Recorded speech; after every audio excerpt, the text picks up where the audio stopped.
मराठवाड्यातील बीड या नगरात आई महोत्सव या नावाच्या सांस्कृतिक पर्वास नव्यानेच प्रारंभ झाला. या महोत्सवात प्राचार्य शिवाजीराव भोसले यांची 20 व्याख्यानं झाली. प्रत्येक व्याख्यानाला सुमारे 20-25 हजार श्रोते जमत. हे सगळं नवलपूर्ण होतं. महापुरुषांच्या जीवनाचे भाष्यकार आणि डॉक्टर बाबासाहेब आंबेडकर मराठवाडा विद्यापीठाचे विद्यार्थीप्रिय कुलगुरू असा पूर्वसंदर्भ लाभलेले एक प्रबोधनकार प्राचार्य भोसले अनेक विषयात रमले आणि रंगले सुद्धा. आजच्या व्याख्यानाचा विषय आहे स्वामी विवेकानंद चरित्र चिंतन.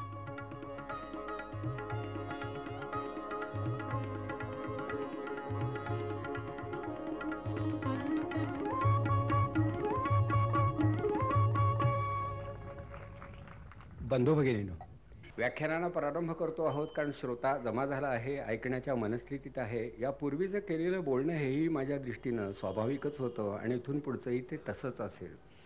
कारण फार पूर्वी मी एक वक्ता म्हणून माझ्या अंगामध्ये काहीतरी एक संचार झाल्यासारखं होत असे, वयाचा तो भाग असे आणि असं मला वाटत असे किंवा मला भासवलं जात असे की अवसान गोळा केल्याशिवाय बोलण्याला अर्थ प्राप्त होत नाही. पण आता माझ्या लक्षात आलं आणि तुमच्याही लक्षात आल्याशिवाय राहिलं नसेल की तशी काही गरज नसते. म्हणजे आपण सांगतो त्याच्यामध्ये सामर्थ्य असेल तर मग अंगचं सामर्थ्य एकवटून पुन्हा ते त्या विषयामध्ये उतरण्याची गरज नसते. आता इथून पुढे 2-3 दिवस किंवा काही साधारण माझ्या मनाचं आणि आपलं समाधान होईपर्यंत विवेकानंदांच्या चरित्राचं चिंतन मी करणार आहे. कारण माझ्या विचारयात्रेमधलं ते पहिलं स्थानक आहे, पहिलं तीर्थक्षेत्र आहे. विचार करावा कसा याची मला जी समज प्राप्त झाली ती स्वामीजींच्यामुळं. आणि फलटणमध्ये मी ज्या भागामध्ये राहतो त्या भागाला मी दिलेलं नाव विवेकानंद नगर असं आहे आणि माझ्या घराचं नाव श्री अरविंद हे आहे. अर्थात ही माझी दैवत आहे, जाणीवपूर्वक मी ती निवडली आहेत. पण आपली दैवत ही सर्वांना तेवढीच प्रिय असावीत असा आग्रह मात्र मी कधी धरला नाही. आणि विवेकानंद हे स्वतः तसे निष्ठावंत होते पण निराग्रही होते. मी विवेकानंदांच्या दिशेनं जाऊन पोहोचलो त्याला काही घटना कारणीभूत झाल्या. मी सातारच्या शाळेमध्ये शिकत होतो आणि कर्मवीर भाऊराव पाटलांच्या वसतिगृहात राहत होतो. मी शिकत होतो तो माध्यमिक शाळेचा कालखंड 1942च्या सुमारास साधारणपणे त्याच्या आसपासचा होता. आणि त्यावेळी शाळा मधून बंद पडत होत्या. क्रांतीपर्वच होतं ते. त्या शाळा बंद पडल्यानंतर कधी उघडतील हे सांगता येत नव्हतं आणि बंद पडल्यानंतर आपण काय करावं हे आम्हा विद्यार्थ्यांना कळत नव्हतं. अशावेळी निदान सुखानं कालक्रमणं आणि कालहरण करता यावं म्हणून मी शेजारी असणाऱ्या नगरवाचन मंदिरामध्ये जाऊ लागलो. अर्थात बाहेर वर्तमानपत्राचे अंक लावलेले होते, आतल्या बाजूला मासिकं पडलेली होती आणि अगदी आतल्या कपाटामध्ये काही पुस्तकं बंदिस्त दशेमध्ये आढळत होती. मी तिथे गेल्यानंतर वर्तमानपत्रामधल्या वार्ता वाचत बराच वेळ जात असे, मासिकं चालतानाही वेळ जात असे. त्यात थोडा पुढे सरकू लागलो. अर्थात मी वाचनालयाकडे गेलो ते वाचनाच्या ओढीपेक्षाही एक माझ्या जीवनात निर्माण झालेली निकड म्हणून तिथं गेलो. वयानं अर्थात तेव्हा लहानच होतो, समजही बेताची होती, पण वाचणं आवडत होतं, वाचणं जमतही होतं. त्या आतल्या ग्रंथांपर्यंत जाता येईल का याचा विचार मी करत होतो तेव्हा तिथल्या ग्रंथपालांनी सांगितलं की दरमहा 4 आणे तुम्हाला वर्गणी द्यावी लागेल आणि 2 रुपये रक्कम डिपॉझिट ठेव म्हणून आमच्याकडे ठेवावी लागेल. या गोष्टी तेव्हा अत्यंत अवघड वाटल्या. दरमहा 4 आणे देणं हे त्या काळच्या माझ्यासारख्या विद्यार्थ्याला शक्य नव्हतं. पण तरीसुद्धा मी खूप विचार केला आणि 2 दिवसानंतर त्या 4 आण्याची व्यवस्था केली आणि 2 रुपयेसुद्धा मागून आणले आणि घरी ग्रंथ न्यायला प्रारंभ केला. तेव्हा पैसे वेचून ग्रंथ घरी न्यावे, नेलेले ग्रंथ वाचावेत असं वाटण्याचं ते युग होतं. त्या ग्रंथ वाचायचे कुठले? पुस्तकं दिसायला बरी दिसतात, मोठी पुस्तकं चांगली असतात असं खूप वेळा आपणाला वाटतं, पण बऱ्याच वेळा लहान पुस्तकांचं बाइंडिंग केल्यामुळं ती मोठी दिसत असतात हे नंतर कळत असतं. तेव्हा न्यायचं घरी कुठलं पुस्तक? तिथल्या त्या ग्रंथपालांनी मला एक पुस्तक वाचायला दिलं. त्याचं नाव होतं राजयोग. मला असं वाटलं की बहुतेक राजा होण्याचा योग भोसल्यांच्या पत्रिकेमध्ये प्रथम यायला काहीच हरकत नाही. म्हणजे लोकशाहीच्या दिशेनं निघालेल्या जगामध्ये राजा होण्याचं स्वप्न पाहण्याइतपत मी सुद्धा अनभिज्ञ होतो आणि जगाच्या मागे होतो असं म्हणायला हरकत नाही. पण मोठ्या आशेनं ते मी पुस्तक घरी नेलं. त्याचे लेखक होते स्वामी विवेकानंद आणि मी पुस्तक चाळायला सुरुवात केल्यानंतर माझ्या लक्षात आलं की हे बहुतेक पुस्तक अगम्यच आहे. पण मला हे कळत नाही, हे मान्य करणं बरं दिसत नाही, म्हणून काही दिवस मी ते पुस्तक तसंच ठेवून घेतलं. सातारा शहरामध्ये माझ्यासारखा शिवाजी भोसले राजा होण्याचं स्वप्न जर पाहत असेल तर ते इतिहासाशी अगदीच विसंगत नव्हतं. तेव्हा मी ते पुस्तक पाहत होतो, चाळत होतो. त्यामधले जे शब्द होते ते थोडेसे मला भयावह वाटत होते. यम, नियम, आसन, प्राणायाम, प्रत्याहार, धारणा, ध्यान, समाधी. पारा उलटत होतो. आता म्हटलं हे सुरुवातीलाच यम येणार असेल आणि शेवटी समाधी लागणार असेल तर जगायचं कधी हा मोठा प्रश्न. म्हणून ते पुस्तक पाहायचं पण फारसं मनाला लावून घ्यायचं नाही असं ठरवून मी ते पुस्तक परत केलं. ग्रंथपालाने विचारलं कसं काय वाटलं पुस्तक. मी म्हटलं फारच छान आहे. त्याला असं वाटलं की मी ते वाचलं आणि त्यानं पुन्हा तसलंच एक पुस्तक दिलं. आता या प्रकारच्या पुस्तकांचा मारा आपल्यावरती अखंडितपणे होत राहिला तर आपण जगणार कधी आणि शिकणार कसे हा मोठा प्रश्न. म्हणून मी त्यांना सांगितलं की जरा हलकं फुलकं सोपं काही असेल तर तुम्ही मला द्या. पुस्तक उत्तम होतं पण 2 गहन ग्रंथ एका महिन्यामध्ये पाठोपाठ वाचणं हे प्रकृती धर्माला सोडून होईल. त्या जरा सोपंही काहीतरी आम्हाला तुम्ही देत जा. मग ते म्हणाले सोपं कशाला पाहिजे, तो ग्रंथ अवघड होता ना, आणखी एकदा वाचा. अवघड पुस्तकं पहिल्या वाचनानं कळत नाही. म्हणजे मला ते पुस्तक टाळायचं होतं आणि त्यांना ते पुस्तक मला द्यायचं होतं आणि माझ्याकडून ते वाचून घ्यायचं होतं. खरं चांगले ग्रंथ वाचकांकडून आवर्जून वाचून घ्यावेत असं वाटणारे ग्रंथपाल हे समाजाचं ऐश्वर्य आहे असं मी मानतो. असे ग्रंथपाल प्रत्येक संस्थेला लाभावेत अशी प्रार्थना मी करतो. पण प्रार्थना करण्याची वेळ ग्रंथपालांनी देऊ नये अशी प्रार्थना त्यांना मी करतो. कारण मनात आणल्यास त्यांना हे मार्गदर्शन करता येणं तसं अवघड नसतं. कारण हल्ली तसे अभ्यासक्रमी आहेत आणि चांगले ग्रंथपाल प्रत्येक विद्यालयात, महाविद्यालयात आणि सार्वजनिक ग्रंथालयामध्ये आढळतात. त्या ते पुस्तक पुन्हा वाचलं. थोडाफार फरक पडला पण ते तसंच राहिलं. पण माझ्या मनामध्ये कुठेतरी विवेकानंद या लेखकाला, या व्यक्तिमत्वाला आणि त्या पुस्तकामधल्या काही आशयाला प्रवेश मिळाला आणि तो भाग तिथेच तसा स्थिरावला. कालांतरानं तो अंतर्यामी रुजला. मी तत्वज्ञान हा विषय घ्यायचा हे पूर्वीच ठरवलं होतं. कालच मी आपणाला सांगितलं की कितीतरी असे प्रश्न आहेत की जे सहजी सुटत नाहीत. कदाचित तत्वज्ञानाच्या किंवा वेदांताच्या अभ्यासामुळे ते सुटू शकतील असं वाटत होतं. म्हणून त्या विषयाची मनानं मी पूर्वीच निवड केली होती. पण त्या विषयापर्यंत पोहोचण्यासाठी पहिल्यांदा शालांत परीक्षा उत्तीर्ण होणं आवश्यक होतं. कारण शाळेमध्ये तो विषय नव्हता.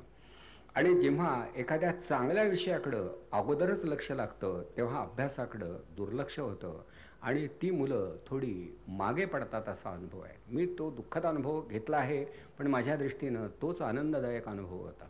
याचं कारण असं की मार्कांच्या मागे लागायचं, मार्क्स मिळवायचे, जगाला ते सांगायचे आणि ज्ञानाशी कुठेही संबंध येऊ द्यायचा नाही. हे आपल्या विद्यमान शिक्षण पद्धतीचं वैशिष्ट्य आहे. पहिल्या 10त आहे का, दुसऱ्या 15त आहे का, तिसऱ्या 13त आहे का, याला काहीही अर्थ नाही. विवेकानंदांचं मी जीवन पाहिलं तर बऱ्याच वेळा त्यांचं शिक्षण खंडित झालेलं आहे. त्यांनी मध्ये शाळा सोडली आहे. ते थोडे दूर अंतरावर गेलेले आहेत आणि प्रगती पुस्तकाकडं त्यांचं फारसं लक्ष नव्हतं. ज्यांना आयुष्यामध्ये खरोखरच प्रगती करायची असते त्यांना प्रगती पुस्तकाची आवश्यकता नसते. पण पुस्तकापुरतीच ज्यांना प्रगती हवी असते त्यांना ते पुस्तक आवश्यक असतं. आणि अशी पुस्तकं आपल्याकडे फार आहेत. सगळं चांगला, चांगली, चांगले, दुसरं विशेषणच नाही. अभ्यास चांगला, वर्तणूक चांगली, मुलगा चांगला, कंसात वाया गेलेला, काय ह्या कशाची प्रगती आणि कसं पुस्तक. परंतु या पद्धतीनं हे सगळं ही कवायत केली जाते. त्या विवेकानंद हे तसे मुलखा वेगळेच थोडेसे विद्यार्थी होते हे नंतर मला कळलं. BAच्या वर्गामध्ये मी बसलो आणि सोनोपंत दांडेकर आम्हाला नीतिशास्त्र शिकवण्यासाठी पहिल्यांदा आले. त्यावेळी अर्थात देविदास दत्तात्रेय वाडेकर, प्राध्यापक हुल्ल्याळकर, हरोलीकर, कितीतरी असे उत्तुंग बुद्धीचे व्यासंगी प्राध्यापक आम्हा विद्यार्थ्यांना लाभले होते आणि त्यांच्या परीनं ते मार्गदर्शन करीत होते. त्या मामा दांडेकरांनी सुरुवातीलाच आम्हाला सांगितलं की तत्वज्ञान हा विषय खऱ्या अर्थानं तुम्हाला जर अभ्यासायचा असेल तर प्रस्तावना म्हणून तरी तुम्ही समग्र विवेकानंद हा वाचला पाहिजे. आणि मग पुन्हा मनात विचार आला की पूर्वी कधीतरी विवेकानंदांची निसरती गाठभेट झाली होती. आता आपण जाणीवपूर्वक त्यांच्या ग्रंथांचं परिशीलन करायला हरकत नाही. म्हणून मी पुन्हा त्या वाचनाला सुरुवात केली. आम्ही विवेकानंदांचं चरित्र वाचतो, त्यातल्या काही गोष्टी सांगतो, त्याच्याभोवती गुंजारव करतो. पण त्यांचं समग्र तत्वज्ञान जे 8 खंडामध्ये विस्तारलेलं आहे आणि 4000पेक्षा ज्याची अधिक पृष्ठसंख्या आहे, तो भाग सहसा कोणी वाचत नाही. याचं कारण असं की मुळातून ग्रंथ वाचणं हे आपणाला परवडत नाही. महापुरुषांच्या जीवनामधल्या 4-2 कथावरती आपण इतके संतुष्ट असतो की त्याच्या पलीकडे जाऊन पुन्हा त्यांनाही त्रास द्यावा असं वाटत नाही आणि स्वतः त्रास घ्यावा असंही वाटत नाही. परंतु मी ते मुळातून सगळं वाचलं आणि मला ते अतिशय आवडलं.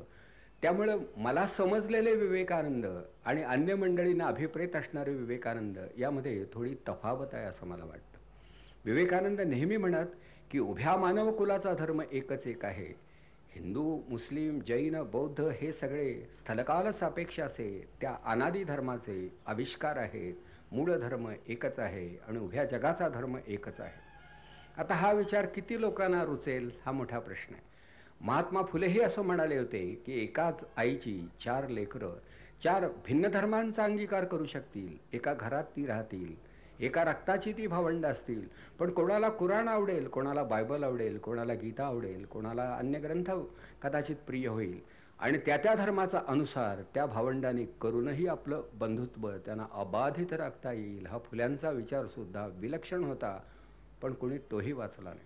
हीच तर खरी अडचण आहे. म्हणजे आजचं जे दारिद्र्य आहे ते माझ्या दृष्टीनं विचार दारिद्र्य आहे की सत्याच्या दिशेनं प्रवासाला प्रारंभच न केल्यामुळं वरपांगई वक्तव्यानं आम्ही एकमेकांना स्तिमित करण्यामध्ये गुंतून पडलो आहोत असं माझं मत झालं आहे. त्या विवेकानंदांचं ते समग्र साहित्यही वाचून काढलं, पण काही श्रद्धेचा भाग म्हणून विशेषतः वयानं लहान असणाऱ्या या मुलांसाठी आरंभी सांगून ठेवतो. माझी विवेकानंदांच्यावर श्रद्धा होती आणि आजही आहे. त्यांचं पहिलं 1 रुपया किमतीचं एक चरित्र विकत घेण्याची इच्छा जेव्हा मला BAच्या वर्गात झाली, त्यात ते पुस्तक विकत घेण्यासाठी सुद्धा मला थांबावं लागलं. कारण तेव्हा रुपयाला वजन होतं, रुपया दुर्मिळ होता, घरून तो यावा लागत होता आणि घरीही तो नव्हता. अशा अनेक अडचणी होत्या. पण 1 रुपया आपल्याकडे येण्यापूर्वी हे चरित्र गेलं तर काय करायचं, म्हणून मी त्या पुस्तकाच्या शेवटी दुकानासमोरून एरझारा घालत होतो. त्या काचेच्या तावदानामध्ये ते ठेवलेलं होतं. बाहेरून पुस्तक दिसत होतं. मला ते हवं होतं. कोणी ते उचलून नेईल काय अशी भीती वाटत होती, पण कोणीही ते नेलं नाही. कारण लोकांना सुद्धा चांगली पुस्तकं विकत घेण्याची सवय तेव्हा नव्हती. रुपया एकच हवा होता, पण तो नव्हता. म्हणजे असा काळ येऊ शकतो. पण पुढे या महापुरुषानं एकतर त्याची सारी अमेरिका मला दाखवली आणि विवेकानंदांची संबंधित असणारे जगामधले सगळे ग्रंथ आणि त्यांच्या लेखणीतून बाहेर पडलेलं प्रत्येक अक्षर माझ्या संग्रही आहे आणि ते मला विकत घ्यावं लागलं नाही. ते ग्रंथ वाट काढीत आले. जे ग्रंथ खरेदी करत असताना माझ्या पत्नीकडून मी अनेक वेळा बरंच काही ऐकलं की बुवा इतकं आयुष्य वाया जाऊ देऊ नये, इतकं एखाद्या पायी वेडं होऊ नये, पुस्तकासाठी इतके पैसेसुद्धा वेचू नयेत, त्यामुळं मुलाबाळांकडं दुर्लक्ष होण्याचा दाट संभव असतो. हा तिचा विचार व्यवहार्य होता. पण मी मुळात अव्यवहारी होतो आणि अव्यवहारी माणसाशी लग्न करण्याचा व्यवहार एकदा केल्यानंतर त्याच्या अव्यवहार्यतेमध्ये सहभागी होणं हा पत्नीच्या कर्तव्याचा भाग असल्याचं मी तिच्या ध्यानी आणून दिलं. पुढे मग बरेच ग्रंथ माझ्याकडे आले, पण विशेषतः अमेरिकेला 2 वेळा अगदी लोकांच्या निमंत्रणावरून त्यांच्या खर्चानं पत्नीसह मला जाता आलं. त्या विमानात मी तिला विचारलं की आता सांग, स्वामी पावले असं म्हणायचं किंवा नाही, कारण एका व्यक्तीचा येता जाताचा खर्च 1 लाख रुपये आहे. हे प्राध्यापकांना कधीतरी शक्य होईल का? पण मी या नावाचा जप करीत आलो, याचा अभ्यास करीत आलो, म्हणूनच लोक मला बोलावतात. तेव्हा जे रामदासांनी सांगितलं आहे ते मला आजही मान्य आहे. अभ्यासही प्रकट व्हावे, नाहीतर झाकोनी असावे, प्रकट होऊनी नासावे हे बरे नव्हे. त्या अभ्यासाची वाट हीच खरी वाट आहे, तीच जीवनाची पहाट आहे. तुकाराम महाराज सुद्धा तेच म्हणाले होते, असाध्य ते साध्य करिता सायास, कारण अभ्यास तुका म्हणे. हे तुकाराम महाराज एक मोठे अभ्यासक होते, अर्थात त्यांच्याविषयी सुद्धा मला बोलायचं आहे. पण हे सगळे अभ्यासक म्हणून मला आवडले. अभ्यास न करणारी माणसं माझ्या आयुष्यात मला कधीही आवडली नाही, कधीही आवडली नाही. ती श्रीमंत असतील, ती प्रसिद्ध असतील, ती सत्ताधीश असतील, ती बरंच काही असतील किंवा काहीच नसतील, पण ती अभ्यास करीत नसतील तर मला ती कधी आवडली नाहीत. आणि माझ्या विद्यार्थ्यांना मी एक प्राध्यापक म्हणून आवडलो याचं कारण माझा अभ्यास न करता वर्गात मी गेलो नाही, पण अभ्यासामुळं कुठल्याही प्रकारचा अवघडपणा माझ्या विवेचनामध्ये मी येऊ दिला नाही. अभ्यासासुद्धा पक्वान्नासारखा रुचकर असावा, नाहीतर खातानाच जर माणसाला धाप लागली तर उपयोग काय त्याचा. म्हणजे बऱ्याच गृहिणींचा स्वयंपाक असा असतो की एकदा खाल्ल्यानंतर पुन्हा उपोषणाचीच बुद्धी व्हावी. कळलं का? आणि कुपोषणाकडे जावं, पण या प्रकारचं पोषण नको असंही वाटू शकतं. परंतु शेवटी एक अध्ययनामध्ये रुची असावी हा आरंभीपासूनचा आग्रह. चांगल्या लोकांची बरीच भाषणं ऐकली आणि मोठी माणसं सहजतेनं बोलतात. त्यांच्या बोलण्यात अर्धव असतं, मार्दव असतं, सौंदर्य असतं, शब्दलालित्य असतं, सगळं असतं आणि हे त्यांना जमतं. आणि मग आमचेच प्राध्यापक इतकं अवघड का बोलतात हा खरा प्रश्न आहे. ज्यांना फारसं समजत नाही ते आपल्या देशातले बहुतेक विद्वान अवघड बोलणारे होते. कारण अवघड बोलण्याचे बरेच फायदे होते. समोरच्यांना काही कळत नव्हतं, त्यामुळं त्यांना असं वाटत होतं की या विद्वानाला नक्की कळतं आहे आणि ज्या अर्थी त्याला कळतंय त्या अर्थी त्याचं ऐकून घेतलं पाहिजे, पण प्रत्यक्षात त्याला कळत नव्हतं. म्हणून ज्या देशामध्ये ज्ञानेश्वरी किंवा भावार्थ दीपिका पागोटं परिधान करणाऱ्या सामान्य लोकांना तेव्हा कळत होती, तेव्हा लोकांची बुद्धिमत्ता विलक्षण होती हे मान्य करावं लागेल. नाहीतर ज्ञानेश्वर बोलत असताना खेडूताना ज्ञानेश्वर समजू शकत होते याचा अर्थ या देशातली ग्रामीण प्रजा बुद्धिवंतांची होती, अशी किरकोळ माणसं नव्हती. आता एम.ए.ला एक अध्याय घेतात, त्यातला अध्याय सोडतात अर्धा भाग आणि त्यानंतर त्यातलं इम्पॉर्टंट कोणतं हे सरांना विचारतात आणि सर सांगतात तसं इम्पॉर्टंट काही नाही, कारण ज्ञानेश्वर आपणाला 5च मार्कांचा आहे. तेव्हा आता अशा मंडळींना हे गतकालामधले भूतकालामधले हे मोठे लोक उमगायचे कधी हा खरा प्रश्न आहे. म्हणून शेवटी अभ्यास हा एक मार्ग आहे आणि हा संस्कार या पिढीवर झाला पाहिजे. शिक्षण पद्धतीत तुम्ही बदल करा किंवा आहे ती राहू द्या, पण अभ्यासाच्या सवयी त्यांना लागल्या पाहिजेत, हा महत्त्वाचा भाग आहे. मग आता हे चरित्र वाचत असताना मी माझ्या पद्धतीनं खरं मी अनेक वेळा वाचलं, पण त्यातला महत्त्वाचा भाग सुरुवातीला मी आपणाला सांगतो की विवेकानंद हे BA पर्यंत शिकलेले होते, पण तरी अमेरिका खंडामध्ये 3.5 वर्ष मागून व्याख्यानं त्यांनी दिली, कारण इंग्लिश भाषेवरती त्यांचं असामान्य प्रभुत्व होतं. परदेशामध्ये जाऊन व्याख्यानं देण्यासाठी चांगले इंग्लिश येणं आवश्यक असतं आणि हे इंग्लिश प्रभुत्वानं संपादन करण्यासाठी काही साधना करावी लागते. अगदीच तर्खडकरांची भाषांतरं घेऊन मोडतोड न करता वाक्यांची उभारणी करता येईल, पण त्याला वक्तृत्वाचं ऐश्वर्य प्राप्त होण्याची शक्यता नसते. तेव्हा विवेकानंदांच्या जवळ हे भाषा प्रभुत्व आलं कुठून आणि अनेक विषयावर व्याख्यानं देत होते. मी दिवसातून काही वेळा 2-2, 3-3 व्याख्यानं व्हायची. व्याख्यानांचे विषय बदललेले असायचे, काही त्यांना स्फुरलेले असायचे आणि हा कार्यक्रम 3.5 वर्ष चालला होता. आपण मनाशी विचार करा की एखादा माणूस विविध विषयावरती 3.5 वर्ष अमेरिकेसारख्या प्रगल्भ बुद्धीच्या आणि प्रगत अशा राष्ट्रामध्ये ही व्याख्यानं तो देत होता. त्याला हे जमलं कसं असेल? काही लोक म्हणायचे तुम्ही काय नोट्स वगैरे काढून आणत नाही, जवळ टिपणं काही दिसत नाही, तुम्ही बोलता कसे काय, तयारी करता का, पाठ करता का, काय घरात स्वतःशी प्रात्यक्षिक करून पाहता का वगैरे. त्यावर ते म्हणाले आम्ही वैदिकांच्या देशातले लोक आहोत. शेवटी सारे वेदसुद्धा जिव्हाग्रावर असावेत हा असा आमच्या वाडवडिलांचा आग्रह होता. विद्या ही मस्तकामध्ये असली पाहिजे, नुसती पुस्तकात राहून चालणार नाही, ती रक्तामध्ये रसरसून भिनली पाहिजे, विद्वाना बरोबर चालणारी पाहिजे. नाही तर विद्या एकीकडं, विद्वान दुसरीकडं आणि बुद्धी तिसरीकडं असा प्रकार होता कामा नये. म्हणून विवेकानंदांना बोलताना काही अडचण आली नाही. पण त्याच्या पुढचा एक भाग असा, त्यांना कोणीतरी विश्वासात घेऊन विचारलं की तुमच्या बुद्धिमत्तेचं किंवा बुद्धीच्या प्रखरतेचं गुह्य कोणतं, तुम्हाला हे सगळं जमतं कसं? त्याने आपला व्यासंग किती हे सांगितलं. विवेकानंदांनी तेव्हा प्रसिद्धीला आलेले इंग्लिश ज्ञानकोशाचे जे खंड होते ते सगळे वाचलेले होते आणि विशेष म्हणजे त्यातला सगळा भाग जवळजवळ स्मृतिगत झाला होता. इन्सायक्लोपीडिया हा सगळा वाचणं एकतर आम्ही पाहतच नाही, बाहेरून पाहतो आणि समाधान पावतो की पाहून समाधान असताना पुन्हा ग्रंथ डिवचायचे कशाला. मी हा त्यांचा उपमर्द आहे. त्या विवेकानंदांचा व्यासंग विलक्षण होता. पदवीला काय अर्थ आहे त्यांनी वाचलं होतं आणि आयुष्यामध्ये एक पुस्तक स्वामींना 2दा कधीही वाचावं लागलं. वाचता वाचता कळत असे आणि कळलेलं लक्षात राहत असे. आता आपल्याकडे किती वेळा आपण वाचतो, म्हणजे मुळात वाचत नाहीच, पण बहाणा करतो, तेच तेच वाक्य पुन्हा वाचतो हे आपल्यालाच माहीत नसतं तरी वाचत राहतो. विशेषतः रात्री जागरण करणारे जे वाचक असतात ना, मोठ्यानं वाचणारे, ते रात्रभर तेच वाचतात. सकाळी उठेपर्यंत त्यांना कळत नाही की आपण तेच वाचत असतो. आता याने किती वेळा वाचून तरी काय फायदा आहे? तेव्हा एकलव्याची एकाग्रता असणारा हा माणूस, प्रखर बुद्धीचा माणूस, तेव्हा त्याच्या एकूण बौद्धिक ऐश्वर्याचं रहस्य त्याला कोणी विचारलं तेव्हा त्यांनी दिलेलं उत्तर हे आज विवाद्य ठरेल. लोक मानतीलच असं नाही, पण जे दिलेलं उत्तर ते सांगतो. त्यांचं म्हणणं असं होतं की व्रतस्थ जीवन, जो माणूस किमान 12 वर्ष काही तत्वांचं काही व्रतांचं पालन करतो त्याला या प्रकारचं सामर्थ्य प्राप्त होतं. आता हे पंचतारांकित संस्कृतीमध्ये रमणारा नाही, कधीही पटणार नाही. याचा अर्थ तो काही अगदी अजन्म ब्रह्मचारी असला पाहिजे असं नाही. प्रपंचात राहून सुद्धा हे जीवन जगता येतं. कारण प्रपंच कुठेतरी 35च्या आसपास संपतो ना, मग 50 पूर्वी सुद्धा तुम्हाला ती शक्ती लाभू शकते. त्यासाठी व्रतस्थ जीवन जगलं पाहिजे. मग सगळं आचार विचार आणि उच्चार यावरती काही बंधनं येतात आणि या बंधनानं जो माणूस स्वतःला अगदी खऱ्या अर्थानं घडवत राहतो किंवा बांधून घेतो त्याला हे सामर्थ्य प्राप्त होतं. हे विवेकानंदांचं उत्तर मी मुद्दाम आपणाला सांगतो. ते आपल्या जीवनामधलं हे हॉटेलिंग किंवा TV किंवा या अन्य बाबी कदाचित विवेकानंद होण्याची आपली इच्छा असेल तर त्या मार्गामध्ये व्यत्ययासमान ठरण्याची फार मोठी शक्यता आहे. हे ड्रिंकिंग वगैरे हा जो भाग आहे हा तर माणसाला विवेकानंद तर होऊ देणार नाहीच, पण माणूस सुद्धा राहू देणार नाही हे देखील सांगितलं पाहिजे. विवेकानंद अमेरिकेमध्ये राहिले पण मद्याच्या थेंबाला त्यांनी स्पर्श केला नाही.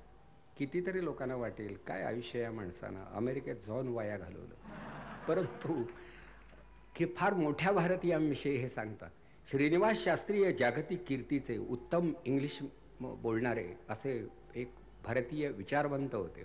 ते एका शाळेचे मुख्याध्यापक होते पण जागतिक कीर्तीचे इंग्लिश वक्ते होते. त्या बोटीवरून प्रवास करीत असताना कोणीतरी त्यांना विचारलं, तुम्ही मांस खात नाही, तुम्ही मद्य पित नाही, तुम्ही नृत्य करत नाही, तुम्ही शेवटी बरी स्त्री दिसली तर तिच्या मागोमाग जात नाही, तुमचं होणार तरी कसं, हे त्यांना विचारलं.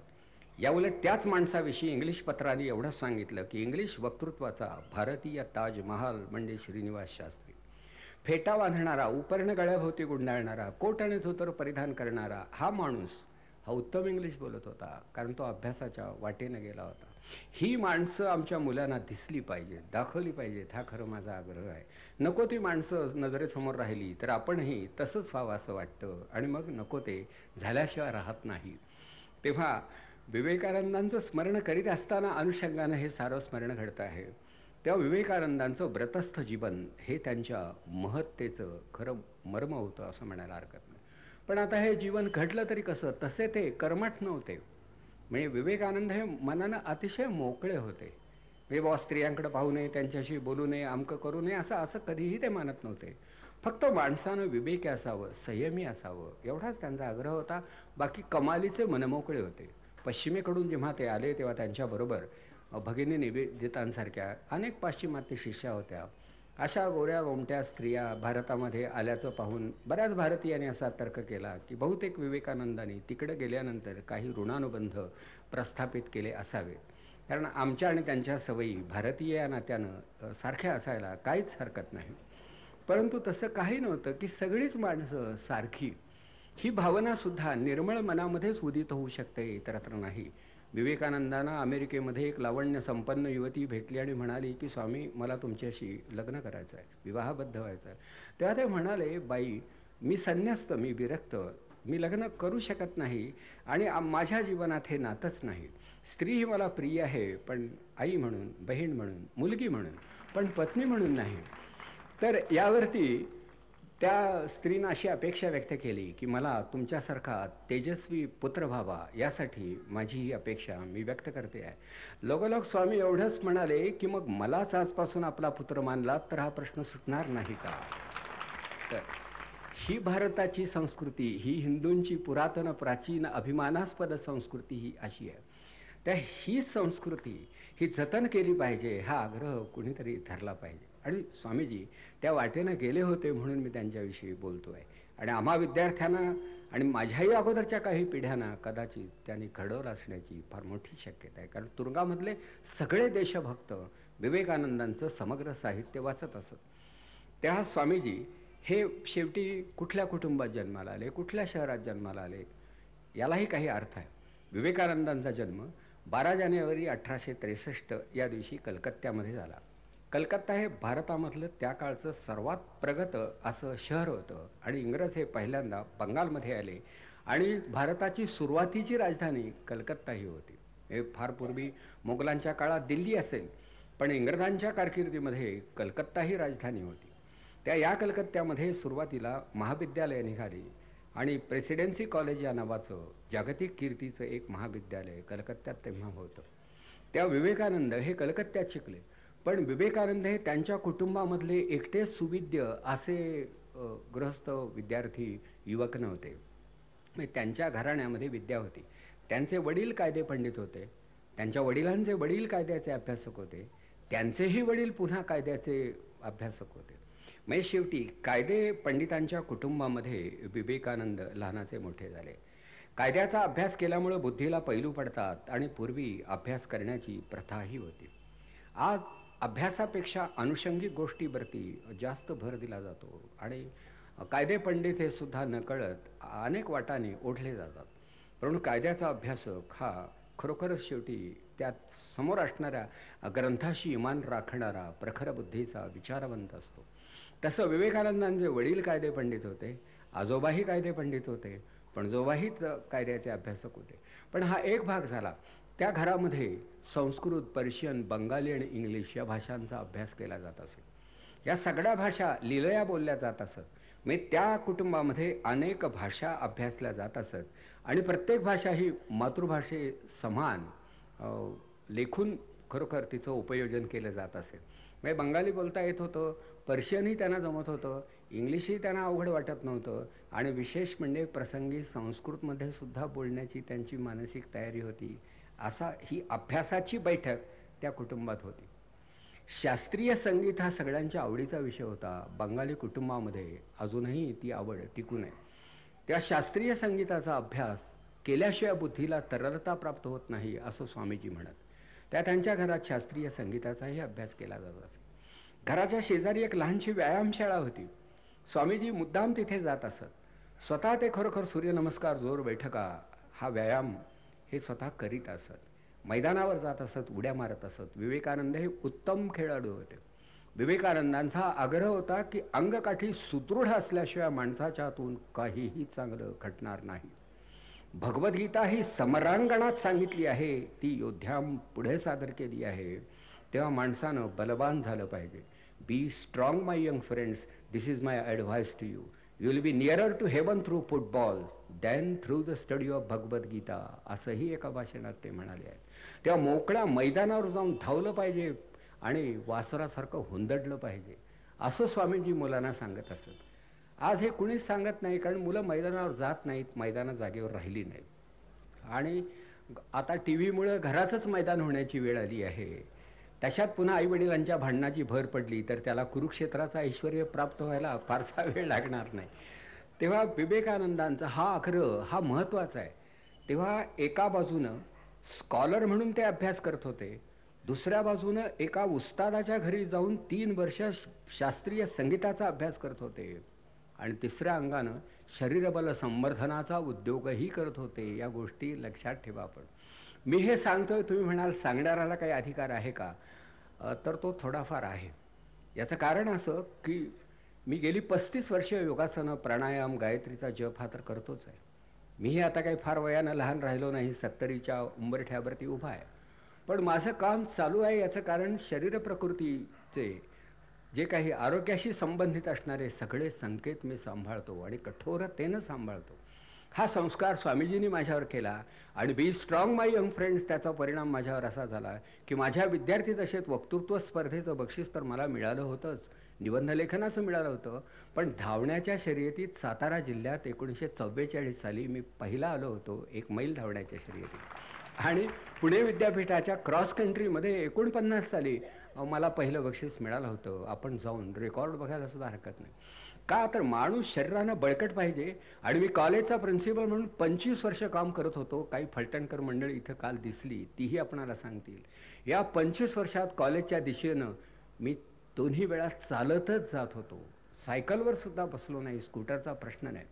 परगावी जाताना वेळ वाचवण्यासाठी गाडीचा वापर मी केला असेल, पण प्राचार्य चालत जाऊ शकतो यावरती निदान मुलांचा तरी विश्वास बसला पाहिजे. आता मात्र सगळीकडचं अवघड झालं आहे की चालून कोणाचंच चालणार नाही, कारण शेवटी पाय गळ्यात येतील इतकी वाहनं वाढली आहेत. म्हणून आता कोणी चालत जावं असं मी म्हणणार नाही. पण आमच्या फलटणला मात्र अजूनसुद्धा एक मोकळं वातावरण आहे, माणसाला चालता येतं. रोज सकाळी मी तिथे 4 मैल फिरायलाही जातो. विमानतळ आहे तिथे, त्याला एक प्रदक्षिणा घालतो. चालणं मला फार आवडतं. त्या माणसाला फक्त बोलणं आवडून चालणार नाही, चालणं सुद्धा आवडलं पाहिजे, तरच पायावर उभं राहून व्याख्यान देता येतं.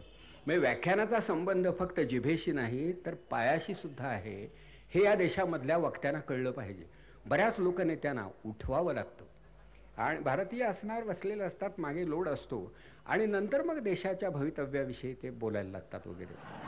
कसे का तर मला खूप वेळा वाटतं किंवा या सगळ्या मंडळींची प्रकृती तपासून जरा त्यांची एखादी पूर्वपरीक्षा घेऊन मग तिकिटाचं वाटप करण्याचं जर कळलं का पक्षांनी ठरवलं तर खऱ्या अर्थानं आपल्या लोकशाहीचं उन्नयन घडेल. इथे व्यक्तिगत रागा लोभाला काही स्थान असं ठेवू नये. म्हणून मुलामुलींच्यावरती खरोखरच हे संस्कार होणं आवश्यक आहे. आमच्यावर तर झाले, पण आमच्यापेक्षा आमची मुलं जास्त चांगली आहेत. माझं हे प्रांजल मत आहे की आजचे विद्यार्थी, आजच्या विद्यार्थिनी फार चांगले आहेत. फक्त त्यांचं चांगुलपण शेवटपर्यंत टिकणार नाही, समाज टिकू देणार नाही, त्याला दृष्ट लागण्याची फार मोठी भीती आहे. अशावेळी युगपुरुषांचं चिंतन करून आणि सुरेश नवले या त्यांचे मित्र अशा काही युवक सभा जागोजाग स्थापन करून हे काम पुढं चालत ठेवलं पाहिजे. कारण विवेकानंद नेहमी म्हणत की my whole ambition in life is to set in motion a machinery that will bring lofty ideas to the door of everybody. प्रत्येक दारामध्ये उदात्त रम्य कल्पनांचा वर्षाव घडवणारी एक यंत्रणा उभी करणं, हेच माझं ब्रीद, हेच माझं कार्य आहे. पण हे करणार कोण? माणसं मला माणसं हवीत. Men these are wanted. Strong vigorous believing young men, sincere to the backbone, these are wanted. माणसं पाहिजेत, पण माणसं मिळत नाहीत. Men are not born, they are made. माणसं घडवावी लागतात, माणसं वाढवावी लागतात. हे काम शिक्षणाने शक्य होतं. म्हणून शिक्षण संस्था काढल्या आणि चालवल्या पाहिजेत. पण या हेतूनं डोनेशन्स जमा करण्यासाठी शिक्षण संस्था हे अलीकडचं तंत्र आहे. काही कळत नाही मात्र. म्हणजे आम्हालाही काही काही गोष्टी अगम्य वाटतात, पण फारसा विचार मी का करत नाही. बाहेर जाऊन बोललो तर काय हरकत आहे, काय वर्गातच शिकलं पाहिजे असं कुठं आहे. कितीतरी मोठी माणसं घरच्या घरी शिकली. अब्राहम लिंकन हा उभ्या आयुष्यामध्ये एक वर्षभर सुद्धा शाळेत गेला नाही, तरी तो मोठा झाला. म्हणजे तेव्हा शाळेत जाऊन माणसं मोठी होतात असं काही मानू नका. 8वीचं गणित अवघड आहे, पण घरी अभ्यासता येतं. तेव्हा शाळा आणि विद्यार्थी यांची ताटातूट घडवावी असं मला वाटत नाही, पण शाळेमुळं ज्ञान आणि विद्यार्थी, चारित्र्य आणि विद्यार्थी यांची ताटातूट घडणार असेल तर शाळेशी काडीमोड घ्यायला सुद्धा हरकत नाही असं माझं मत आहे. आता हा सांगणारा मी एक बरा प्राचार्य आणि वादग्रस्त का होईना पण कुलगुरू होतो. कारण शेवटी कुलगुरू हे पद असं आहे की ते अविवाद्यपणे कोणाला अनुभवता येत नाही. पण माझा काळ सुखात गेला आणि विशेषतः त्या बाबतीत मी मराठवाड्याशी अत्यंत कृतज्ञ आहे. कारण मराठवाड्यात इतके चांगले अध्यापक, प्राध्यापक, विद्यार्थी आणि विद्यार्थिनी मला भेटल्या की जणू हाच आपला प्रदेश आहे असं मला वाटतं. अजूनही त्यांची पत्रं येतात, मीही जात असतो, व्याख्यानं देत असतो. म्हणजे मराठवाड्यातला माणूस हा माणूस म्हणून देवमाणूस आहे असं माझं मत आहे. पण तरीसुद्धा इतकं असूनही त्याची दुर्दशा काय याचा विचार या देव माणसाने करावा. पण विचार करीत असताना मात्र देवगुणी राहावं हे जास्त चांगलं. कारण हळूहळू दैत्याचा संचार देवाच्या अंगात होण्याची दाट शक्यता असते. त्या तसं होऊनच देता जर आपण विचार केला तर मला असं वाटतं अजूनसुद्धा या महाराष्ट्राचं नव्हे भारताचं नेतृत्व करण्याची क्षमता या प्रदेशात आहे. आपले हे सारे ग्रंथ तिकडं वाचले जात आहेत, त्यांची पारायणं तिकडे होत आहेत, माणसं तिकडं परस्पर श्रीमंत होत आहेत. मग ग्रंथ लिहिले गेले इकडं आणि वाडे बांधले तिकडे, पण तरीसुद्धा मराठी जीवापाड जतन करणारा मराठीचा हक्काचा वाडा मराठवाडाच होता. आणि त्यामुळे मला वाटतं या प्रदेशामध्ये एक प्रकारचं साधन हे होत राहिलं. त्या साधनाचं किंवा त्या व्रतस्थपणाचं हे एक रक्षण करावं हे सांगायचं कामसुद्धा आपला एक हितचिंतक म्हणून मी मनोभावे करतो आहे. तेव्हा पुन्हा एकदा स्वामीजींकडं, तेव्हा हा माणूस एका म्हणजे विद्यासंपन्न कुटुंबामध्ये जन्माला आला होता आणि तो संस्कारित असा होत होता. मुलाला एक प्रकारचं स्वातंत्र्य होतं. वडील सारखं काही धाकामध्ये त्याला ठेवत आणि वाढवत नव्हते की सकाळी किती वाजता उठलास, त्यानंतर तू काय केलंस. तर त्याला थोडी मोकळीक होती. मुलं मोकळी सोडल्यानंतर ती चुकतात सुद्धा, तसे विवेकानंद चुकतही होते. एके दिवशी आपल्या वडिलांची हुज्जत घालून ते म्हणाले की तुम्ही पैसे खूप मिळवता पण जगाला वाटून टाकता, आमच्यासाठी मागे तुम्ही काय ठेवलं. त्यावर विवेकानंदांचे वडील त्यांना एवढंच म्हणाले की मी तुझ्यासाठी मागे काय ठेवलं हे जर तुला जाणूनच घ्यायचं असेल तर आरशापुढे जाऊन फक्त उभा राहा. यात सर्व काही सामावलेलं होतं. त्यांना हे सूचित करायचं होतं की मुलाचा आत्मविश्वास, त्याचं व्यक्तिमत्व आणि त्याच्या बुद्धिमत्तेचं तेज हेच आईवडिलांनी त्याला दिलेलं वरदान असतं, हेच त्यांचं खरं योगदान असतं. मी नुसतं तुझ्या नावावरती 10,000 रुपये शिल्लक टाकलेले आहेत, आपली अर्धी जमीन तुझी आहे, तू स्वतः अर्धवट, ती जमीन अर्धी. कळलं का? याला कळलं का? काही अर्थ नाही. त्या तुझं व्यक्तिमत्व हेच मी तुला दिलेलं दान आहे. बाकीच्या अपेक्षा तू कशाला बाळगतोस? म्हणजे वडील आणि मुलगा किंवा अपत्य आणि पिता आई यांचा हा संवाद हा मोठा अभ्यासनीय आहे. कधी कधी विवेकानंद हे लहानपणी अपशब्द वापरीत असत. मोठी माणसं लहानपणी अपशब्द वापरत नव्हती असं नाही. मग अशा वेळी त्या मुलाला झोडपण्याऐवजी त्याची चूक त्याच्या लक्षात आणून देण्याची वडिलांची रीत मोठी मनोरंजक होती. त्यांनी असा एखाद्या दिवशी अपप्रकार घडला तर ते घराच्या दारावरती लिहून ठेवत की आज सकाळी नरेंद्र आपल्या आईला असं म्हणाला, एवढंच लिहायचे. त्याचे मित्र येत असत, दारावरचा मजकूर वाचत असत, त्याला विचारत असत की तो तुझ्या आईला सकाळी असं म्हणाला, असे खरं का? तुम्हाला कोणी सांगितलं? आम्हाला हे कळलं. आणि मग त्यांच्या मनात प्रकाश पडत असे की हे आपण केलं हे चुकीचं होतं. मग या पद्धतीनं मुलं घडवण्याची त्यांची रीत होती. विवेकानंद हे विचारानं मुक्तच होते, वडील कायदे पंडित होते, प्रत्येक प्रश्नाच्या अनेक बाजूंचा विचार करण्याची त्यांना सवय होती. तर पूर्वी कायदे पंडिताच्या दिवाणखान्यामध्ये, वकिलांच्या दिवाणखान्यामध्ये वेगवेगळ्या जाती जमातीची माणसं येत, त्यांच्या बैठकीची व्यवस्था वेगवेगळी असेल. अर्थात बंगाली माणसांना हुक्का गुडगुडी फार आवडत असेल, पण बैठकीची व्यवस्था वेगळी असे. पारशी इकडं, हिंदू तिकडे, ब्राह्मण त्यातला पुन्हा बाजूला, अस्पृश्य अंतरावर. आणि या सगळ्यांसाठी शेवटी होका तोच असेल, पण बैठकीची व्यवस्था वेगळी. त्या एके दिवशी हा 8-8.5 वर्षाचा मुलगा हा आजूबाजूला कोणी नाही हे पाहून सगळे हुक्के आलटून पालटून ओढत ओढत शेवटपर्यंत गेला. नुसते तोंडाला लावायचे, एक झुरका घेण्याचा प्रयत्न करायचा, त्याला काही तसं त्यातलं समजत होतं असं नाही, पण तोंडाला लावायचं. वडील एवढ्यात मागच्या बाजून आले आणि त्याने पाहिलं आणि त्याला विचारलं, अरे नरेंद्रा तू करतोयस काय? त्यावर तो म्हणाला, मी माझी जात तपासून घेतो आहे. कारण एक हुक्का ओढणाराची एक विशिष्ट जात असेल तर सगळे हुक्के ओढणाराची जात कोणती? हा प्रश्न उपस्थित करणारा हा श्रेष्ठ शास्त्रज्ञ होता, समाजशास्त्रज्ञ होता. विवेकानंद हे नुसते कोणी भाबडे असे विद्यार्थी नव्हते. सारखे प्रश्न उपस्थित करणं, आणि हा महत्त्वाचा प्रश्न होता. एकदा जर आईला त्याने विचारलं, आई आज मी डाव्या हाताने जेवलो तर चालेल का? रोज उजव्या हातानेच का जेवायचं? डाव्या हाताने काही अपराध केलाय का? त्याच्यामध्ये काही उणीवा आहेत का? हा प्रश्न आपल्या घरात कोणीतरी कोणाला विचारलाय का? आम्ही विचारणारच नाही, कारण ती स्फूर्ती आमच्याजवळ नाहीच आहे. आम्ही एक गृहीत धरतो, डावा म्हणजे डावा आणि उजवा म्हणजे उजवा, उजवा डावा होत नाही, डावा उजवा होत नाही, डावा उजवा हा फरक केल्याशिवाय चैन पडत नाही. कळलं का? त्या असली ही आपली अति उजवी विचारसरणी, तिला डावी विचारसरणी कळतच नाही. तेव्हा विवेकानंद हे डाव्या विचाराकडे सुद्धा झुकले होते. पण आपल्या माहितीसाठी सांगतो, महात्मा गांधी आलटून पालटून दोन्ही हातानं उत्तम लिहू शकत असत, दोन्ही हातांचा वापर करत. गांधींचा आग्रह होता की आपल्या अंगी असणारी नैसर्गिक शक्ती तिचं पूर्णत्वानं उपयोजन झालं पाहिजे. चालताना दोन्ही पाय तुम्ही वापरता, पाहताना दोन्ही डोळे वापरता, श्वास घेताना आलटून पालटून दोन्ही नाकपुड्यांचा वापर करता, बोलताना दोन्ही ओठांची हालचाल होते, आणि काम करताना एकच हात आणि आजन्म एकच हात, हा कुठला न्याय?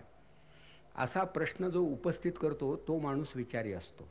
नाहीतर आपल्या वाडवडिलांनी हे सांगितलेलं आहे, गावामध्ये सगळे लोक उजव्या हाताने जेवतायत हे आपणाला माहीत आहे. सगळे लोक चुकत असतील तर ते सगळे आहेत म्हणून ते चुकत नाहीत असं म्हणणं बरोबर नाही. चूक ती चूक एकाने केली काय, अनेकांनी केली काय आणि सर्वांनी केली काय? आता हे म्हणायलाही धैर्य लागतं आणि बुद्धीही लागते तेवढी. नाहीतर एखादा म्हणाला असता, काय आई मी 2च बोटानं, तू म्हणशील तर तसं करतो, फक्त अंगठ्यानेच चाटत राहतो, कारण तू करतेस याच्यात खाण्यासारखं काहीच नाही, तेव्हा एक बोटसुद्धा पुरेल.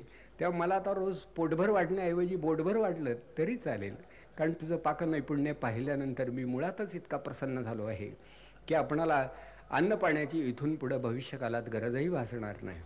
तेव्हा विवेकानंद या प्रकारचा एक स्वभावामध्ये म्हणा किंवा अवखळपणाच म्हणा, त्याला नुसतं धैर्य म्हणता येणार नाही, म्हणून अति आज्ञाधारक नव्हते. तेव्हा हा मुलगा असा सर्वत्र संचार करणारा होता. गावी कीर्तनाचे कार्यक्रम हल्ली कमी होतात, पूर्वी जास्त होत असत. पूर्वरंग उत्तररंग बरंच काही कीर्तन उत्तम होत असत. अजूनही कीर्तन संस्था ही टिकली पाहिजे या मताचा मी आहे. अरे 3-3 तास एका जागेवरती लोकांना खिळून ठेवण्याची शक्ती असणारे कीर्तनकार हे समाजाचं वैभव आहे. कारण तेवढी, आणि ती पुन्हा रात्री आपल्या देशातली माणसं. मग त्याचं ते नारदीय कीर्तन असेल, नामदेव महाराजांचा असेल, तो वारकरी असेल. वारकरी व्हायला फार मोठं सामर्थ्य लागतं. वारकऱ्यांचं हे फिरतं चक्री भजन बघितलं म्हणजे लक्षात येतं की ही मंडळी रक्तदाबाशिवाय हे भजन करू शकतात. हे ज्यांचं BP सारखं चेक करावं लागतं ते कशाचे उभे काय राहत आहेत आणि चक्री भजन काय करतायत बघून चक्कर येईल अशी यांची स्थिती असते. म्हणून संस्कृतीच्या प्रवाहामध्ये काही आपली बलस्थान आहेत हे लक्षात ठेवा. असं त्याच्यात कुठंतरी एक वेगळ्या प्रकारचं सामर्थ्य आहे. तेव्हा स्वामीजींच्या व्यक्तित्वामध्ये जे विविध घटक होते त्याच्यामध्ये एक विचारांची निर्भयता, स्वतंत्रता हा एक भाग होता. पण त्याचवेळी असाही एक प्रश्न त्यांच्या मनात एकसारखा येत होता की जे पेरलेलं असतं तेच उगवतं आणि सूर्य पूर्वेकडे उगवताना दिसतो आणि मावळताना पश्चिमेकडे दिसतो. यामध्ये एक प्रकारचा नियमितपणा आहे, नियमबद्धता आहे. हे सारे नियम घालून नियंता या जगाच्या मागे असेल का? थोडक्यात म्हणजे या जगात ईश्वर आहे का? तो या जगाचं नियमन करतो का? तोच या जगाचं नियमन करत असेल आणि तोच जर खरोखर विश्वाचा विधाता असेल आणि तोच जर माझा निर्माता असेल आणि तोच मला कळत नसेल तर माझ्या जगण्यामध्ये अपूर्णताच राहणार आहे. तेव्हा मला हेही कळलं पाहिजे की जगात ईश्वर आहे का? आता या प्रश्नाचा विचार असा आपण करीत नाही. आपण एवढं म्हणतो की काय असेल किंवा नसेल, काय आम्ही तरी गरीब माणसं सांगू शकणार वगैरे.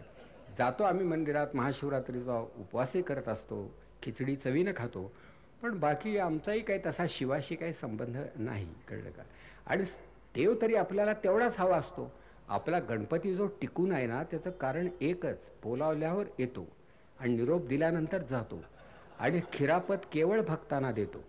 जर का भारतामधल्या गणपतींनी सांगितलं की आम्ही थांबण्याच्या विचारात आहोत तर माणसं सक्तीनं विसर्जन करतील. मध्यंतरी एक दिवस काहीतरी तो दूध प्याला असं म्हणतात. कळलं का? काय कळलं नाही म्हणजे काय नेमकं झालं ते. त्याच्या मागे शास्त्रीय स्पष्टीकरण आहे काही आणि तो प्रयोगही करता येतो, पण तो भाग अगदी वेगळा आहे. पण एकदम गणपती दूध प्यायला लागले.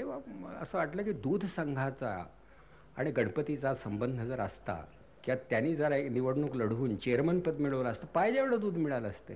ह्या देशातली गरीब माणसं उपाशी पडलेली आहे, मरत आहेत, त्यांना मुलांना काही खायला मिळत नाही, दूध नाही. अशा स्थितीत देवानी परस्पर कार्यक्रम एवढा भारतीय स्वरूपामध्ये का सुरू केला काही कळले नाही. पण आपल्या देशामध्ये कुठलेही वेड सहज पसरतं, काही फार त्रास लागत नाही, कारण वेडेपणाला वाटा अनेक असतात. कळलं का? त्यामुळेही झालं असेल. पण इथंच नाही, अमेरिकेत हा प्रकार घडला. तिथली मंडळी आम्हाला विचारत होती तुमचा गणपती दूध प्याला का? म्हटलं बा आमच्या घरात आम्ही तो प्रयोग केला नाही आणि बाहेर झाला तिथं मी काही गेलो नाही, कारण देवाचं हे वागणं मला काही आवडलं नाही. कळलं काय? आणि म्हणून मी काही गेलो नाही. व तो दूध घेऊन माझ्याकडे आला असता, मी नमस्कार केला असता, दूधही घेतला असता आणि असाच येत राहा म्हणूनही सांगितलं असतं. परंतु तो स्वतंत्र चर्चेचा विषय होईल. परंतु शेवटी देव ही एक संकल्पना आहे की जगामध्ये काही नियमबद्धता आहे, सूत्रबद्धता आहे. हे निर्विवाद आहे ना. एका वाफ्यामध्ये तुम्ही उडीद, बाजरी, ज्वारी, गहू एकदम टाकले तरी गव्हाच्या जागी गहूच येतील. उडीद असेल तिथं उडीदाचाच वेल येईल.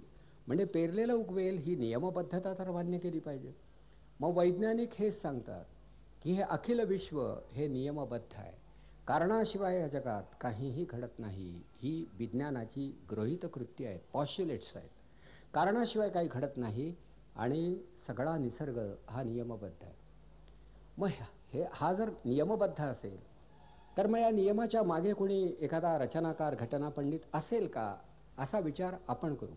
शास्त्रज्ञ म्हणतात तो विचार करण्याचं कारणच नाही. निसर्ग हा निसर्ग आहे, तो नियमबद्ध आहे, एवढं ज्ञान पुरेसं आहे. त्या निसर्ग नियमांना कोणी निर्माता नाही, हवेला कोणी निर्माता नाही, उष्णतेला कोणी निर्माता नाही. हे निसर्ग व्यापार आहे, हे शास्त्राचं स्पष्टीकरण आहे. पण ते पुन्हा शास्त्रीय पातळीवरती त्याचाही परामर्श घेता येईल. स्वामींना एकच कोडं की हे सगळं जग जे दिसतं आहे आणि मंदिरं बांधली जात आहेत, स्तोत्र म्हटली जात आहेत, रामरक्षा म्हणत आहेत, खरं काय आहे तरी काय, म्हणून ते थोडा शोध घेण्याचा लहानपणापासून प्रयत्न करायचा. मग कोणीतरी त्यांना सांगितलं की देव दिसावा यासाठी जरा ध्यान करावं लागतं, कोपऱ्यात बसावं लागतं, डोळे मिटून घ्यावे लागतात. त्या गावी किंवा ते ज्या भागात राहत होते त्या भागामध्ये एक कीर्तनकार कोणीतरी आले होते आणि ते कीर्तनं त्यांची चालली होती. हा लहान मुलगा कीर्तनाला जात होता. कीर्तनाच्या अम, तल्लीनतेमुळे म्हणा किंवा आपण काय बोलतो याकडं बुवांचं पुरतं लक्ष नसल्यामुळं ते सहज बोलून गेले की जिथे जिथे रामाचं स्तवन चालू आहे तिथे हनुमंत उपस्थित असतो आणि रामभजन किंवा रामनामाचा जप हा आपण चालू केला की तिथे हनुमान प्रकट होणार. त्यावर तो हा मुलगा मध्येच उठला आणि म्हणाला, म्हणजे मग हनुमानाची भेट घेणं फार सोपं आहे. मी रामनामाचा जप करतो, येईल तो, भेटेल मला तो कुठेतरी. ते व बुवानी सांगितलं, पण तो शक्यतो उद्यानामध्ये त्याला फळं वगैरे आवडतात म्हणून तो बागेत राहतो, गर्दीत येत नाही. हा मुलगा एका बागेत गेला. तिथं रामनामाचा जप त्यानं सुरू केला, हनुमंताला आवाहन केलं, पण हनुमंताची भेट नाही. त्या घरी जाऊन आईला विचारलं, आई हे कीर्तनकार खोटं का बोलतात? त्यांनी सांगितलं की कुठेतरी तुम्ही रामनामाचा जप सुरू केला की हनुमान तिथे येतो वगैरे, आणि मी त्या बागेत बसून 2-3 तास आहे पण हनुमंताचा पत्ता नाही. आई एवढंच म्हणाली की रामाने आज त्याला काहीतरी काम सांगितलं असेल, कळलं का, त्यामुळं तुला भेटला नसेल. कारण आता अशा मुलांचं समाधान करणारी आईसुद्धा तितकी बुद्धिमान असावी लागते वगैरे. पण असे प्रश्न हा निर्माण करत होता आणि त्यांच्या जीवनातला तो एक रहस्यमय असा एक भाग होता.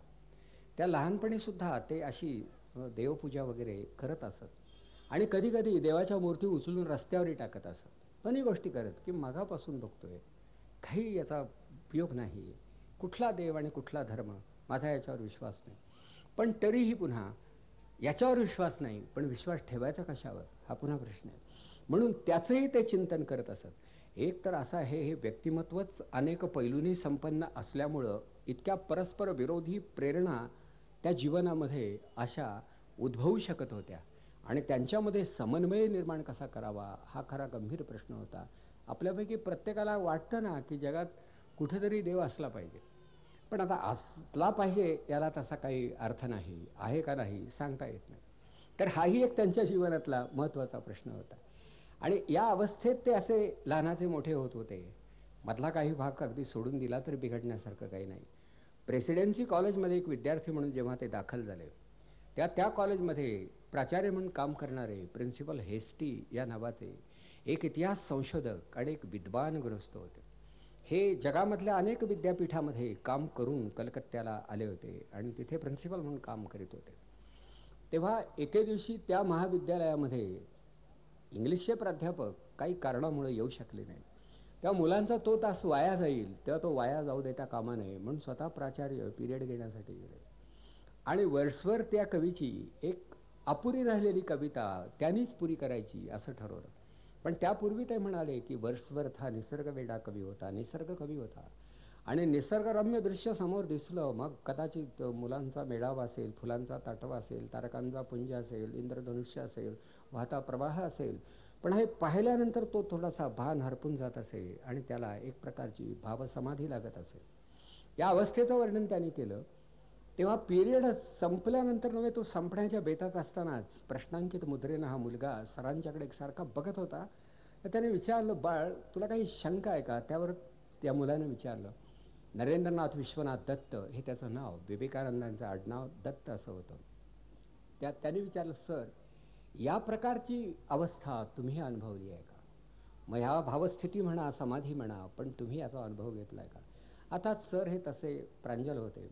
त्याने एवढंच सांगितलं, मी या अवस्थेचं वर्णन वाचलेलं आहे आणि ही अवस्था ज्या थोर व्यक्तीने अनुभवली आहे तिचं दर्शनही मी माझ्या आयुष्यात घेतलं आहे. लगेच त्याने विचारलं, मग ती व्यक्ती असते कुठं?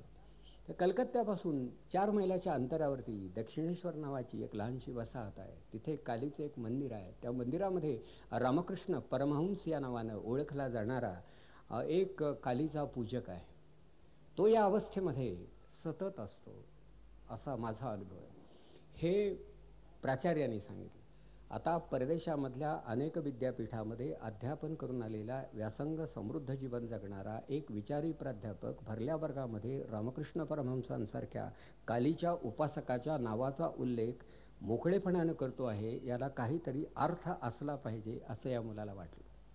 आणि म्हणून त्यानं मनाशी असा निश्चय केला की आपण त्या उपासकाला, त्या पूजकाला जाऊन भेटायचं. दरम्यान 1-2 ठिकाणी रामकृष्ण परमहंस हे त्यांचे पुढे भावी गुरु होणार होते. तर ते रामकृष्ण त्यांना एका नातेवाईकाच्या घरी एकदा दिसले होते, उभावी भेट झाली होती. पण त्यावेळी त्यांना असं वाटलं नाही की आपल्या जीवनात त्यांना एक अनन्यसाधारण स्थान मिळणार आहे.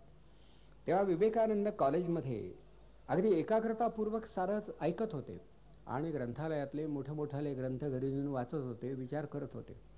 आता ईश्वराच्या संदर्भामधले पाश्चिमात्य विचारवंत जे होते त्यांचे सारे विचारप्रवाह विवेकानंदांना तेव्हाही ज्ञात होते. एक वर्ग असा आहे की तो असं म्हणतो की जगात ईश्वर नाही, त्यांना एथिइस्ट म्हणतात, की शेवटी निरीश्वरवादी, अनिश्वरवादी ते तिकडे होते. त्याने आपलं तत्त्वज्ञान सांगितलंय की जी कल्पना गृहीत धरण्याची गरज नसते ती आकारानं गृहीत धरूच नये. अन्न आहे म्हणून गृहीत धरतो, पाणी पितो म्हणून पाणी मानतो, हवा स्पर्शानं तरी अनुभवतो, श्वासामध्येही घेतो म्हणून ती आहे. तसं ज्याचा आम्ही अनुभव घेऊ शकत नाही ती आहे असं का म्हणायचं. त्या ते सारे निरीश्वरवादी होता. काही विचारवंतांचा एक गट असा की ईश्वर हा विषयच इतका गहन आहे की त्याचं समग्रतेनं आपणाला ज्ञान होणार नाही, तो अज्ञातच राहणार. हे अज्ञेयवादी झाले, यांना ॲग्नॉस्टिक्स असं म्हणतात. त्या निरीश्वरवादी, अज्ञेयवादी असे विचारवंतांचे गट होते. विवेकानंदाने याही विचारप्रणालींचा अभ्यास केला होता आणि त्यामुळं त्यांना असं वाटायचं की हे रामकृष्ण कोण आहेत हे जाणून घेतले पाहिजे. आणि म्हणून ते जिज्ञासेनं आपल्या एका नातेवाईकाला रामचंद्र दत्त या नावाच्या बरोबर घेऊन ते तिथे गेले. आणि गेल्यानंतर अर्थात परिसर पाहिला. आपण गेलात जरी कधी कलकत्ता भागात, बेलूर मठ तर आता तो अप्रतिम अतिशय चांगला झालेला आहे.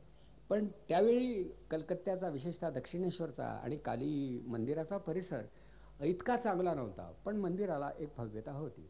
आणि त्या परिसरात रामकृष्ण परमहंस नावाचा एक थोर पुरुष ईश्वरप्राप्तीची साधना करीत होता. आता याच्याविषयी थोडं बोलणं हे भागच आहे, कारण विवेकानंदांचं व्यक्तिमत्व घडत असताना रामकृष्ण पावलोपावली त्यांच्या पाठीशी उभे होते. पण हे रामकृष्ण होते कोण? रामकृष्ण परमहंस हे झालं नाव. तर या रामकृष्ण परमहंसाविषयी रोलॉ या नावाच्या नोबेल पारितोषिक मिळवणाऱ्या एका लेखकाने असं म्हटलं आहे की 30 कोट भारतीयांची 2000 वर्षांची परमार्थ साधना एका कुडीमध्ये एकवटलेली आढळते. ती कुडी रामकृष्ण परमहंसांची होती. म्हणजे रामकृष्णांच्या त्या मर्यादित देहात आणि जीवनात भारताचं भूतकालामधलं सारं तप आणि भगवंताची सारी रूपं एकवटली होती असं तो मोठा माणूस म्हणत होता. माता बरं तो विचारपूर्वकच काही लिहिणा बोलणारा होता. तेव्हा प्राचार्यांनी हेच सांगितलं तर आता पाहिलं पाहिजे. म्हणून स्वामीजी हे रामकृष्णांच्या भेटीसाठी गेले. आता रामकृष्ण परमहंस हे स्वतः कमारपुकूर नावाच्या एका खेड्यामध्ये जन्माला आले. वडीलही उपाध्याय होते, आईही धर्मपरायण होती. माणसं कमालीची साधी होती. तर आई एके दिवशी या मुलाला शाळेकडे घेऊन चालली आणि म्हणाली, चल बाबा, उशीर झाला, अगोदरच शाळेत गेलं पाहिजे, तुझं वय वाढतंय आणि तू तर शाळेत जात नाहीस.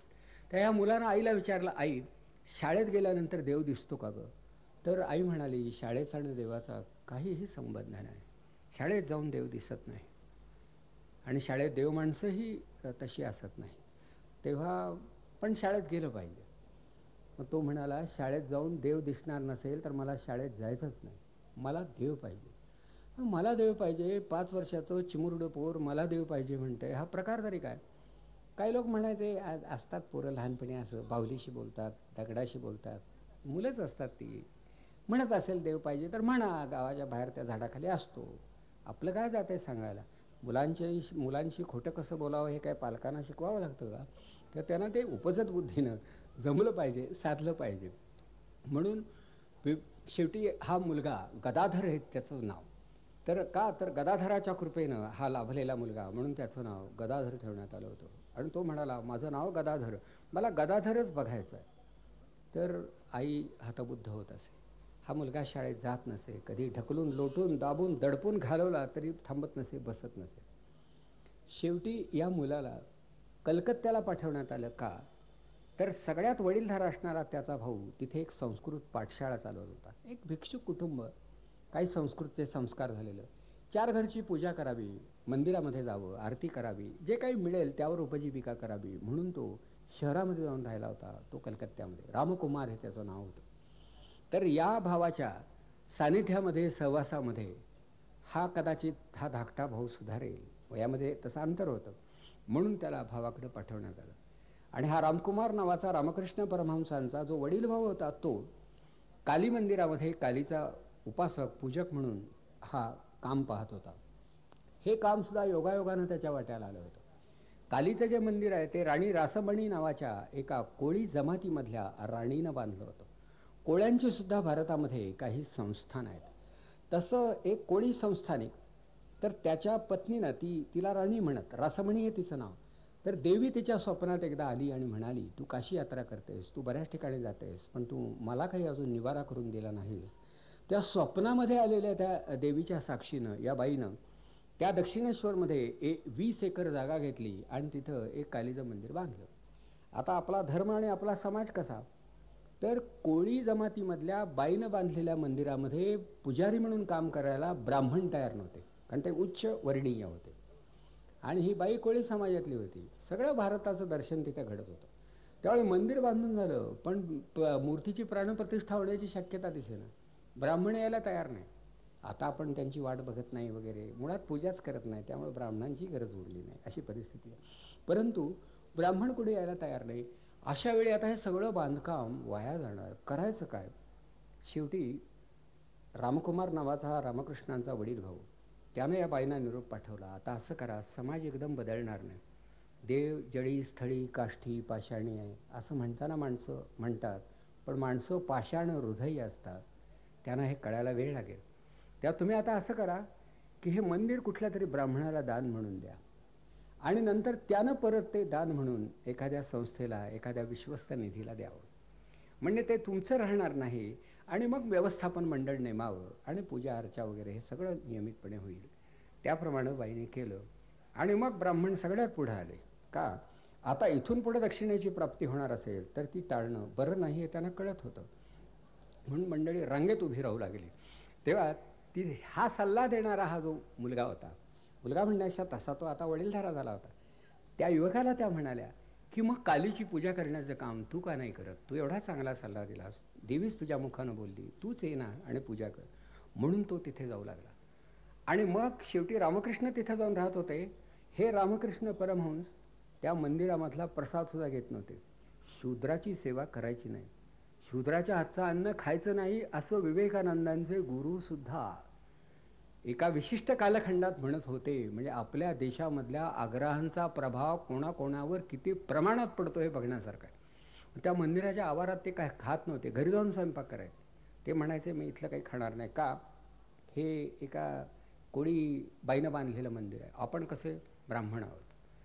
आता काय त्या पोराला काय कळत होतं, पण कुणीतरी सांगायचं तुम्ही ब्राह्मण आहात, तुम्ही मराठी आहात, तुम्ही क्षत्रिय आहात, तुम्ही भोसले आहात, फार पूर्वी तुमच्या वाडवडिलांनी लढाया केलेल्या आहेत. आता कुत्र्याचं पिलू दिसलं तुम्ही पळत सुटता, पण तुम्ही क्षत्रिय आहात, विसरू नका, कळलं का? तर असं प्रत्येक कुटुंबामधल्या लोकांच्या मनात काहीतरी भरवायचं काम चालू असतं, तसं तिथे झाले. म्हणून हा मुलगा तिथे काही खात नव्हता. पुढं काय झालं, दुर्दैवानं हा जो रामकुमार होता तो कालवश झाला, आणि त्याच्या हाताखाली काम करणारा त्याचा जो भाऊ, त्याची नियुक्ती कालीचा पुजारी म्हणून करण्यात आली, की नैवेद्य दाखवणं, आरती करणं हे काम त्याला करावं लागलं. तो म्हणाला मी इथलं नैवेद्य काही घेणार नाही, पण मी जरूर हे काम करेन. म्हणून रामकृष्ण परमहंस एका अर्थानं एक नियुक्त सेवक म्हणून तिथं त्या मंदिरात गेले. आता मंदिरात गेल्यानंतर दिवसभर काय जे विधी असतील ते करीत होते, आरती करत होते, काय भजनं म्हणत होते. पण त्यांच्या मनात एकदा विचार असा आला की देवीला आवडणारं एखादं भजन आपण गाभाऱ्यात जाऊन म्हटल्यानंतर देवी प्रकट होईल का, ती येईल का आपलं भजन ऐकायला? ते जगदंबेला आई म्हणायचे आणि सारखा टाहो फोडून आणि रडायचे की आजचा दिवस गेला, आई तुझी भेट नाही, तुझं दर्शन नाही, मी आलोय काम करतोय, पण तुझी भेट नाही, मला देव हवा आहे ग, पण तू तरी पहिल्यांदा भेटशील तर कदाचित मला देव दिसेल, तेव्हा तू सांग जगदंबे तू कोण आहेस? सर्व मंगल मांगल्ये शिवे सर्वार्थ साधिके, तू आहेस तरी कोण सांग. आणि देवी काही बोलायला तयार नव्हती. नवरात्रात आता गावोगावी चौकाचौकात गणपतीप्रमाणे देवी सुद्धा बसू लागलेली आहे. ती काही फारसं बोलत नाही. कुठली तरी डान्सिंग पार्टी येते, देवी पुढे नाचून जाते. देवी शांतचित्ताने हे सगळं बघते, कारण भक्ताच्या ऐपतीप्रमाणेच हे सारं घडत असतं. कळलं का? म्हणजे मला असं वाटतं देवावर माणसं फार राग काढतायत या देशात. म्हणजे साधारण देवाला जे आवडणार नाही पण आपल्याला आवडतं ते देवाच्या समोर करायचं.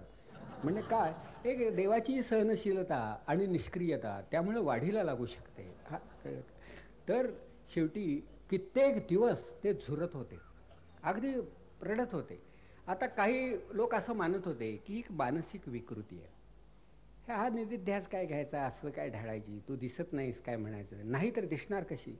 मूर्ती आहे, प्रतीक आहे, ठीक आहे, तुम्ही केलं, कशाची मूर्ती करता येते, तुमची तुम्ही केलीत आणि त्याची पूजा केली तर काय त्यात विरोध करण्यासारखं आहे. आपल्या देशात काही माणसं तेही करतात.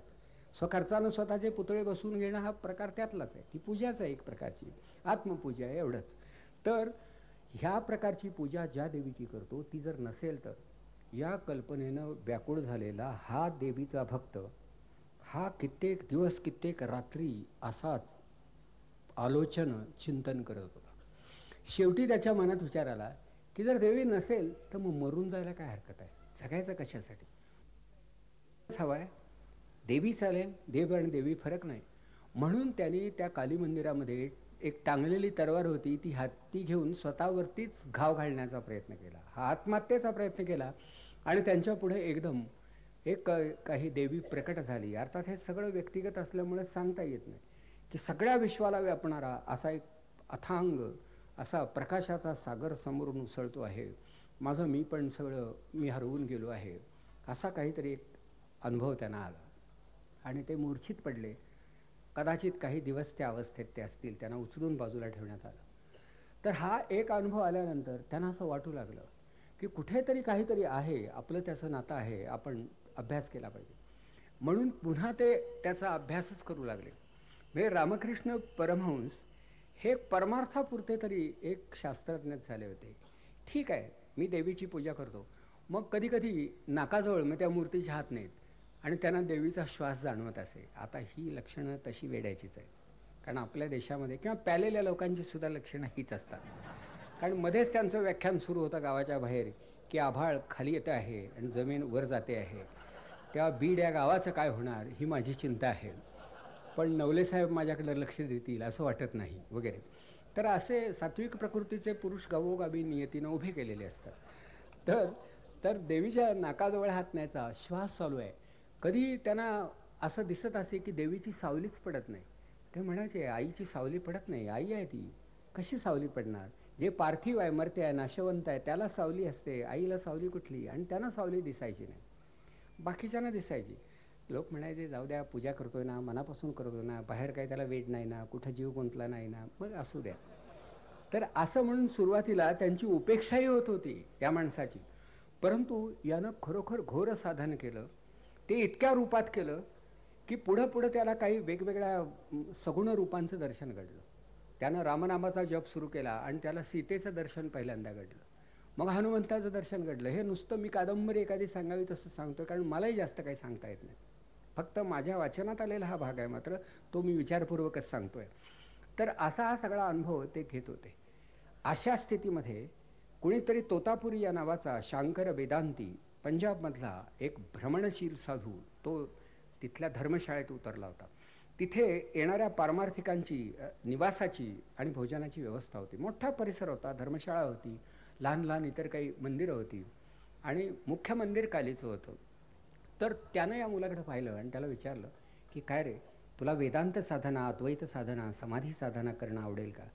त्या रामकृष्ण म्हणाले मी काहीही करताना आईला विचारतो, मी आईला विचारतो, तिनं जर परवानगी दिली तर करीन ना, मी माझी काही हरकत नाही, मला हे शिकायचं आहे. म्हणून तिथे कालीच्या गाभाऱ्यात गेले, हात जोडली, प्रार्थना केलं आणि आईला विचारलं, आई मी उद्यापासून समाधी साधन केलं तर चालेल का. आईने सांगितलं की चालेल. आणि मग त्या तोतापुरीला ते म्हणाले की मी तो अभ्यास करणार आहे. तर तोतापुरी म्हणाला की समाधी साधनाला फार काळ लागणार आहे, सुरुवातीला धारणा ध्यान वगैरे यातला काही भाग मी शिकवतो, समाधीला कदाचित मला स्वतःला 40 वर्ष लागली, त्या बेताने तुला तो काळ वेचावा लागणार आहे, तुझं तू बाकीचं बघ, मी फक्त सुरुवातीचे काही पाठ दिलो. तर पहिल्या दिवशी रामकृष्णांना त्यांनी ध्यानाला बसवलं आणि सांगितलं की आता डोळे मिटून घ्यायचं आणि डोळ्यापुढं आपलं इष्टदैवत आणायचं. तर ती कालीच येत होती. नाही, मग आता कालीची मूर्ती जरा मनानं बाजूला करायची आणि आता सांगतो तो ओंकार पुढे आणायचा, ती कालीच येत होती. त्या रामकृष्ण म्हणायचे, मी कशाचंही ध्यान केलं तरी जगदंबा माझ्या पुढे येते. मग यांनी काय केलं की एक काचेचा तुकडा, बांगडीचा तुकडा असावा तसा तो घेतला, त्याचा चुरा केला, भुगा केला आणि तो अंगठ्याला लावून 2 भुवयांच्या मध्यभागी गंध लावावा तसा दाबून लावला आणि म्हणाले की इथे थोड्या तुला जरा वेदना होतील, या वेदनावरती लक्ष केंद्रित कर, ते तुझं ब्रह्म होऊ दे, मी तुला हळूहळू तिकडे नेतोय. या वेदना येऊ लागल्यानंतर, होऊ लागल्यानंतर मग तुला काली दिसणार नाही. म्हणून त्यांनी तो प्रयोग केला आणि त्या वेदनेवर रामकृष्ण केंद्रित झाले आणि नंतर समाधीस्थच झाले. 3 दिवस त्या स्थितीत ते होते. तेव्हा हा साधू म्हणाला, जे साध्य करायला मला 40 वर्ष लागली ते ह्या माणसाला 2-3 दिवसात जमलं कसं, काय घडलं मलाही कळत नाही. पण पुढं रामकृष्ण काही महिने ती अवस्था अनुभवत होते. म्हणजे हे समाधी साधन त्यांनी केलं होतं. पण त्याच्याही पेक्षा एक नवलपूर्ण गोष्ट अशी की त्यांना एक कोडं होतं की आमच्या देशात अनेक मुसलमान आहेत, अन्य धर्माचे अनुयायी आहेत, खरं या मंडळींना भेटणारा देव काही वेगळा असतो का. तेव्हा म्हणून त्यांनी शेवटी की एका गृहस्थांच्या मदतीनं कुराणाचा काही भाग असा जाणून घेतला. देव सर्वांचा आहे, सर्वांसाठी आहे असं कुराणात म्हटलं आहे. पण कसा आहे तो अल्लाह, तर त्यांनी सांगितलं नमाज पढावे लागतील. करणार आहेस तू हे. रामकृष्णांनी अक्षरशः इस्लामच्या उपासकाचा पेहराव करून दिवसातून 5 वेळा नमाज पढायला प्रारंभ केला. अधूनमधून निसंकोचपणे ते मशिदीत जाऊ लागले आणि तिथेही जाऊन उपासना करू लागले. जगाच्या इतिहासामध्ये सर्व धर्मांचा आणि साधन पद्धतीचा अभ्यास करण्यासाठी त्या धर्मस्थानी जाऊन तिथल्या उपासना पद्धतीचा अवलंब करून तिचं रहस्य हस्तगत आणि अवगत करणारा जगाच्या इतिहासामधला कदाचित हा एकमेव पुरुष असण्याची दाट शक्यता आहे. विवेकानंदांचे गुरु मशिदीत जात होते हे हिंदुत्व निष्ठांना कदाचित आवडणार नाही. का तर त्यांची निष्ठा ही उथळच असते. जगामध्ये एकच एक धर्म आहे, तो माणसांचा धर्म आहे आणि सारे धर्म हे त्याचे आविष्कार आहेत असं सांगणाऱ्या विवेकानंदांचा सर्व धर्मांचं साधन करणारा हा गुरु हा कसा असेल कल्पना करा. हा कदाचित देव नसेल असं मानू, पण हे सारे मार्ग चोखाळण्याची मानसिक तयारी. म्हणजे हा माणूस कर्मठ नव्हता. कालीची उपासना करून कालीचं दर्शन घेऊन कृतार्थ झालेला माणूस वेदांतापर्यंत जातो आहे, समाधी सौख्य अनुभवतो आहे, मशिदीत जाऊन नमाज पडतो आहे आणि इस्लामचा अभ्यास करतो आहे. जैनांच्या 24 तीर्थंकरांची नित्यानं तो अशी आराधना करत होता. भगवान बुद्धांची एक प्रतिमा त्यांनी ठेवली होती. म्हणजे रामकृष्णांच्या उपासनेच्या कक्षेतून काही बाहेर राहिलेलं दैवत आणि उपासना प्रकार नव्हता. म्हणजे कोणीतरी तीर्थंकरांची त्यांना माहिती दिली. हे आदिनाथ आणि महावीर 24 तीर्थंकर झाले. हा नमोकार मंत्र रामकृष्णांनी त्याची सुद्धा आराधना केली.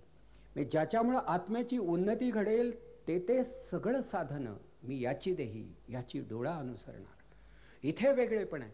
आणि मग असा हा अनुभव संपन्न माणूस होता.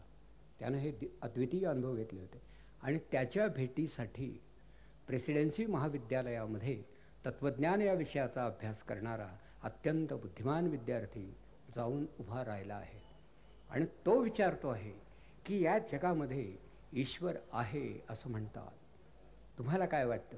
तर त्यावर त्याने एवढंच सांगितलं, ईश्वर आहे याविषयी माझ्या मनात संशय नाही. त्यावर विवेकानंदांनी विचारलं, मग त्याचं दर्शन घडतं का. त्यावर रामकृष्ण म्हणाले, माझ्यापुरतं मला प्रत्येक प्रहराला त्याचं दर्शन घडतं. पुन्हा विवेकानंदांनी विचारलं, तुम्हाला त्याचं दर्शन घडत असेल पण मला त्याचं दर्शन घडू शकेल का. यावर रामकृष्ण म्हणाले, मी सांगतो ते तू अभ्यासपूर्वक आचरलंस तर तुला सुद्धा त्याचं दर्शन घडेल. मग पुन्हा त्याने विचारलं, मी काय करू शकेन हे माझ्या बुद्धीला पटेल अशा पद्धतीनं तुम्ही सांगू शकाल का. तिथं ते म्हणाले, तुझ्या बुद्धीला काय पटेल हे मला सांगता येणार नाही, पण मी काय केलं हे मी तुला सांगू शकेन. तू माझ्याकडे अधूनमधून येत राहा. तेव्हा विवेकानंद 5.5 वर्ष रामकृष्णांकडे जात होते. कधी सुट्टीच्या दिवशी रविवारी जायचे, पुढे कधी 2-2 दिवस राहू लागले, कधी 3-3 दिवस राहू लागले. ते जायचे, थांबायचे, चर्चा ऐकायचे. रामकृष्णांच्या संगतीमध्ये त्यांनी बरंच चिंतन केलं. घरचे लोक सुरुवातीला हरकत घेत नव्हते, म्हणायचे चालायचं, साधू पुरुष आहे, गावाबाहेर राहतो. आपल्याकडे बरेच महाराज असतात बघा, प्रत्येक गावापासून 10 मैलाच्या अंतरात एक महाराज असतोच. पण काय तसं त्यांना विशेष काही कळत नसतं, पण आपल्याही काही अपेक्षा नसतात. महाराज आहेत, नमस्कार करावा, आपणही अल्पसंतुष्ट असतो. तसं हे आपले दक्षिणेश्वरचे महाराज म्हणून त्यांच्याकडे हा मुलगा जातो आहे, बरं शेवटी सहली काही शाळेच्या निघणार नाहीत सारख्या, जातो आहे तर जाऊ द्या म्हणून सुरुवातीला ते जात होते. तेव्हा विवेकानंद हे शेवटी रामकृष्णांना जे प्रश्न विचारत त्या प्रश्नांची उत्तरं जी दिली जात असत. विवेकानंदच त्यांना भेटत होते असं नाही. केशवचंद्र सेन होते, देवेंद्रनाथ टागोर, फार मोठी माणसं रामकृष्णांकडे जात होती. त्यांचं काही कुतूहल होतं, ते प्रश्न विचारायचे. त्या एके दिवशी विवेकानंदांनी त्यांना विचारलं की गुरुदेव, मला तुम्ही हे सांगा की शेवटी प्रत्येक माणसात देव असतो असं म्हणतात, खरंच तो असतो का? त्यावर ते म्हणाले असतो. मग तो दिसत का नाही? यावर रामकृष्णाने आगपेटीतली एक काडी घेतली आणि त्यांना विचारलं की या काडीमध्ये अग्नी आहे का? आहे, पण दिसत का नाही? तर काडी ओढल्याशिवाय तो प्रकट होणार नाही. त्या पलीकडच्या बीजामध्ये वृक्ष आहे का? आहे, पण दिसत का नाही? तोही पुन्हा त्याचं बीजारोपण घडावं लागेल, ते रुजवावं लागेल, त्याला पाणी घालावं लागेल. तसं रामकृष्ण म्हणाले, माणसामध्ये असणारा ईश्वर जागा करावा लागतो, तो साधनेनंच जागा होऊ शकतो. काडी कोरडी असावी लागते, मग ओढावी लागते, तेव्हा अग्नी प्रकट होतो. तसं माणसानं काही साधन केल्याशिवाय अंगी असलेला ईश्वर प्रकट होत नाही, ती साधना अपरिहार्य आहे. सरळ उत्तर होतं की त्याच्यात असं काही गुंता नव्हता. तेव्हा ते साधन तू केलंस तर तुझ्या अंगी असलेलं हे ईश्वरत्व प्रकट होईल. जसं माणसाने जोर बैठका काही दिवस हा व्यायाम घेतला, सूर्यनमस्कार घातले, तर त्याच्या अंगात शक्ती प्रकट होते. ती बाहेरून येत नाही, आतून प्रकट होते. गणित सोडवल्यानंतर माणसाची बुद्धी आतून प्रकट होते. तसं माणसाच्या ठायी प्रकट होणारं ईश्वरत्व आतच असतं. त्याच्या प्रकटीकरणासाठी माणसानं काहीतरी करायचं असतं आणि त्याला साधना, परमार्थ, अध्यात्म हे नाव दिलं जातं. तेव्हा तुझी जर तयारी असेल तर ती साधना तुला अनुसरता येईल. मग या पद्धतीनं संवाद.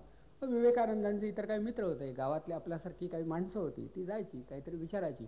आम्हालाही वाटतं तुमच्यासारखं देवाला पाहावं, देव तर काही आम्हाला दिसत नाही, आमच्या हातून साधन होत नाही, काय करावं ते कळत नाही, कामं एवढी असतात. व्यापारी म्हणायचे दुकानात बसावं लागतं, ऑफिसमध्ये जाऊन काम न करणारे म्हणायचे ऑफिसमध्ये जावं लागतं. असं प्रत्येकजण सबबी सांगत होता. आम्ही सारखे गुंतून पडलेले असतो, कधी करणार हे सगळं, हा परमार्थ करायचा कधी? तर त्यावरती रामकृष्ण म्हणायचे, हे बघा, परमार्थ हा इतका अवघड नाही, कोणालाही खरं तो अभ्यासता येईल इतका सोपा आहे. आणि त्यावर त्यांनी उदाहरण दिलं की एखादी मोलकरीण असते, 10 घरी 10 प्रकारची कामं करते, कुठं धुणी धुते, कुठे भांडी घासते, कुठं मुलाला न्हाऊ घालते, कुठे अंगण झाडते, कुठं स्वयंपाक करते. 10 घरी 10 प्रकारची कामं ही बाई करते, पण तिला आपल्या घराचा विसर पडलेला नसतो. तिचं घर तिच्या मनात असतं आणि ती दुसऱ्याच्या घरात असते. त्या दुसऱ्याच्या घरात आपलं घर आपल्या मनात ठेवून राहणाऱ्या बाईचं तुम्ही अनुकरण करा. देवाचं घर मनात बांधून टाका, देव तुम्हाला सोबत करेल. आता देवाचं घर आपल्याला कुठे मनात बांधता येते? म्हणजे रामकृष्ण हरी हा मंत्र जपणारा किंवा श्रीराम जय जय राम असा जप करणारी माणसं आहेत, ती मनामध्ये घर बांधत असतात. बाकीच्यांना काय, देवसुद्धा आपल्याबरोबरच कुठेतरी चहाला येईल या आशेनं ते अंतरावर राहतात. ते आता हेच तुला करता येईल. म्हणजे यामध्ये एक सुलभता होती रामकृष्णांच्या सांगण्यात, कारण हे सगळं अनुभवावर आधारित होतं. जसं ज्ञानेश्वरांच्या उपमा दृष्टांतामध्ये रूपकामध्ये सुलभता आहे, तशीच रामकृष्णांच्या होती. एक गृहस्थ म्हणाले, पण एकदा लग्न झाल्यावर, प्रपंचामध्ये गुंतून पडल्यावर, पुरतं ऋतून गेल्यावर कसला देव कसला धर्म? त्यावर रामकृष्ण लगेच सांगतायत की अरे, गाळामध्ये एखादा माणूस ऋतून बसला तरी गाळाच्या बाहेर जेव्हा पडण्याचा प्रयत्न करतो तेव्हा त्या गाळाचाच तो आधार घेतो आणि गाळाच्या बाहेर पडतो. म्हणजे शेवटी एक पाय चोरात गाळात रोवावा लागतो आणि दुसरा वरती उचलावा लागतो. तेव्हा गाळाचा आधार घेऊन गाळाच्या बाहेर पडता येतं. तसं प्रपंचाचा आधार घेत घेत प्रपंचाच्या पहिलं तीराला जाता आलं पाहिजे. आता हे सगळं गाळ आपल्या जीवनात इतकं असताना आपल्याला हे सुचत का नाही, हा मोठा प्रश्न आहे. त्यात काही नवीन त्यांनी ग्रांथिक काही सांगत होते असं नाही, रेफरन्स टू कॉन्टेक्स्ट असं काही नाही. साधं सरळ बोलणं होतं आणि ते सहज समजेल इतकं सुलभ होतं. म्हणून तुम्हाला हे प्रयत्न करावे लागतात. काही वेळा ते म्हणायचे की मातीमध्ये साखर मिसळलेली असली तरी मुंगी साखरच खाते, माती खात नाही. मासा हा चिखलामध्ये जरी असला, तिथेच म्हणजे कुठल्याही एखाद्या गाळामध्ये जरी रुतून पडला आणि तुम्ही बाहेर काढला तरी गाळ कितीही मलिन असला तरी माशाची त्वचा चकचकीत असते, त्याचं तेज कमी होत नाही. एक गाळात राहून सुद्धा मासा चमकत असतो, तसं माणसाचं मन चमकत राहिलं पाहिजे, अशी एक एक कल्पना. मग काही जे तथाकथित विद्वान आहेत त्यांना उद्देशून रामकृष्ण म्हणाले होते, आपल्या देशात पंडित फार झाले आहेत. आणि पंडित आहेत कसे, तर एखादं गिधाड जसं उंचावर जातं, निरभ्र आकाशात राहतं, पण लक्ष सडलेल्या जनावराकडे असतं, तसं या देशामधल्या पंडितांचं झालेलं आहे की विद्वत्तेच्या शिखरावरती जाऊन पोहोचले, पण लक्ष नको तिकडं, स्वतःच्या मिळकतीकडं.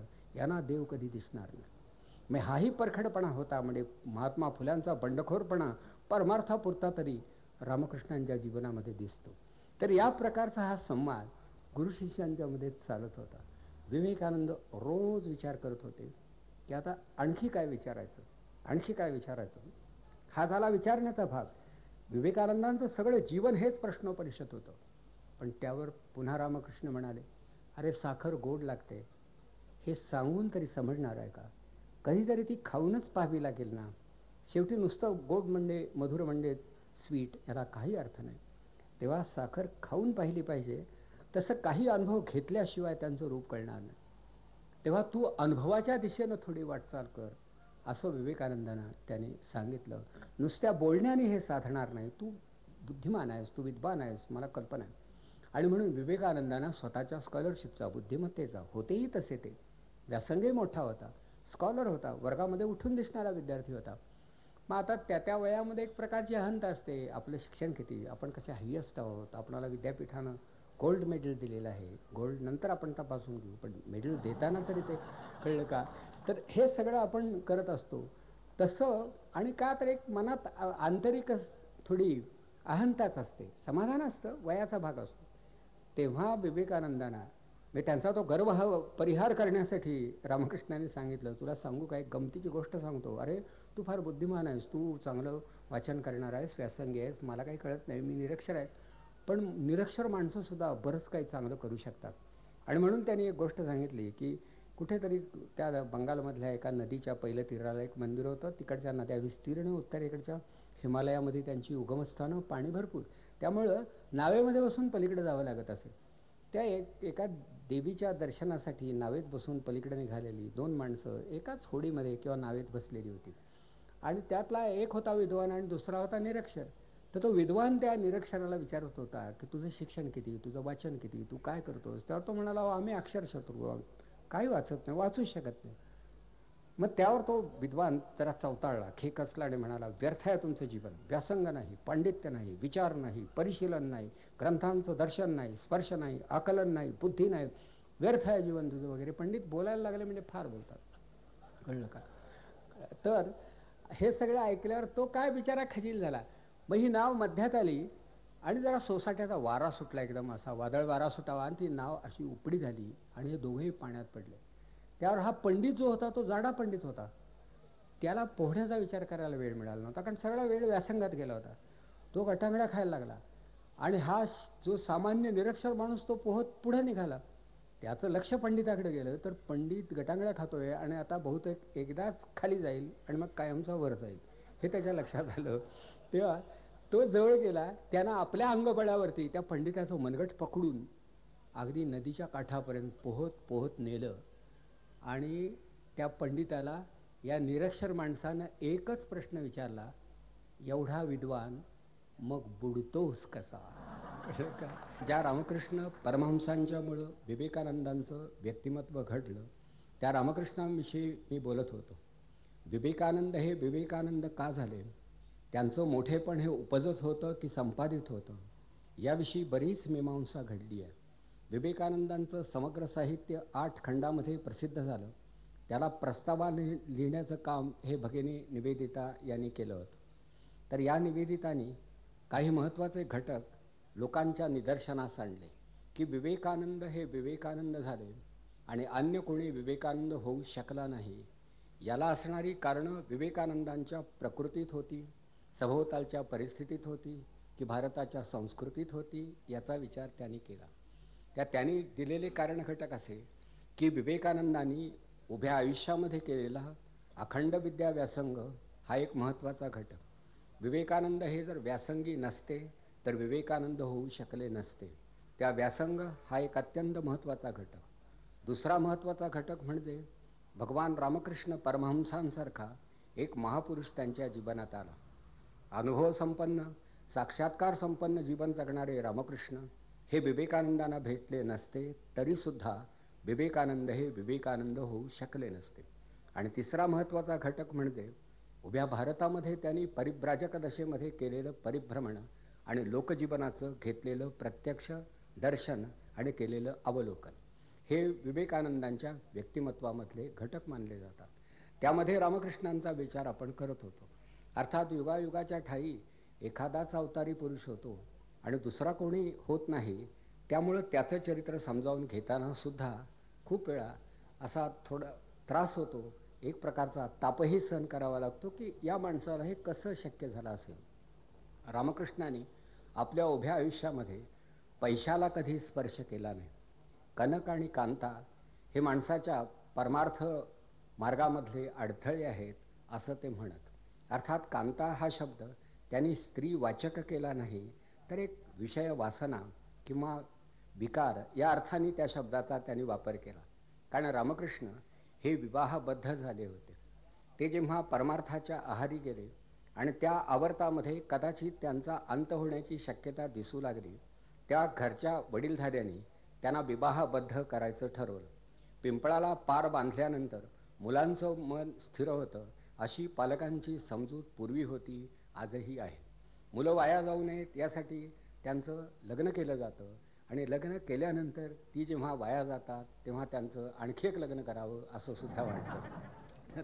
तेव्हा शेवटी रामकृष्णांच्या परमार्थाला थोडा बांध घालावा, आवर घालावा आणि व्यवहार विश्वामध्ये त्यांना आणून स्थिर करावं असं काही वडीलधाऱ्या व्यक्तींना वाटलं, म्हणून त्यांचं लग्न करण्याचा विचार होता. तर विशेष म्हणजे रामकृष्णांनी त्या पारमार्थिक अवस्थेमध्ये सुद्धा लग्नाला अनुमती दिली होती आणि त्यांच्यापेक्षा 18 वर्षांनी लहान असणाऱ्या एका चिमुरड्या मुलीशी ते विवाहबद्ध झाले होते. त्याने आपणहून सांगितलं होतं की माझ्या पत्नीचा शोध तुम्ही इकडे तिकडे घेऊ नका, मी सांगतो त्या गावी जा, त्या घरी जा. आणि त्याप्रमाणे शारदामणी म्हणून त्यांच्या जीवनामध्ये आलेली एक योगिनी ही त्यांची पत्नी झाली. परंतु पतिपत्नी हे लौकिक नातं होतं, पण संबंध अलौकिक स्वरूपाचे होते. पुढं या मुलीला समज आल्यानंतर, ती वयात आल्यानंतर पतीजवळ राहण्यासाठी गेली, तेव्हा ती मंदिरातच होती. एके दिवशी रात्री रामकृष्णांनी तिला जवळ घेतलं आणि विचारलं की हे बघ, माझीही वाट अशी आहे, तुझी अनुमती मी गृहीत धरतो. त्या पत्नीनं एवढंच सांगितलं की माझी वेगळी वाट असू शकत नाही. मग पुढे पत्नीनं त्यांना विचारलं, पण तुमची माझ्याविषयीची धारणा काय? तर त्यावरती रामकृष्ण म्हणाले की गाभाऱ्यामध्ये ज्या जगदंबेची पूजा मी नित्यानं करतो तीच तुझ्या रूपानं माझ्या जीवनात आली असं मी मानतो. हे फक्त रामकृष्णच म्हणू शकतात, त्यांनीच फक्त म्हणावं. आपण त्यांचं चुकूनही अनुकरण करू नये, कारण ते केलं तर घरात कोणालाही आवडणार नाही, कळलं का? कारण तशा अपेक्षा नसतात. परंतु हे जीवनच मुलखा वेगळं होतं. म्हणजे त्या दोघांच्यामध्ये एक प्रकारचा पारमार्थिक संबंध निर्माण झाला आणि तो आजन्म टिकला. पुढे रामकृष्ण परमहंस हे आजारी पडले, त्यांना गळ्याचा कॅन्सर झाला. आता विवेकानंद त्यांच्याकडे येत जात होते आणि त्याच काळामध्ये बरोबर त्यांच्या गुरूंना या प्रकारची दुर्धर व्याधी झाली. आरंभी निदान करता आलं नाही, निदान झाल्यानंतर धड उपचार करता येईनात आणि उपचार करूनही त्या रोगाला कुठे उतार पडेना असं दिसू लागलं. त्या विवेकानंद आपल्या गुरूंना म्हणाले की ज्या माणसाला उभ्या आयुष्यामध्ये परमेश्वराची सारी रूपं दिसली आहेत, त्याच्या गळ्याला कॅन्सर व्हावा, त्याला असा आजार व्हावा, ही गोष्ट मला उमगू शकत नाही.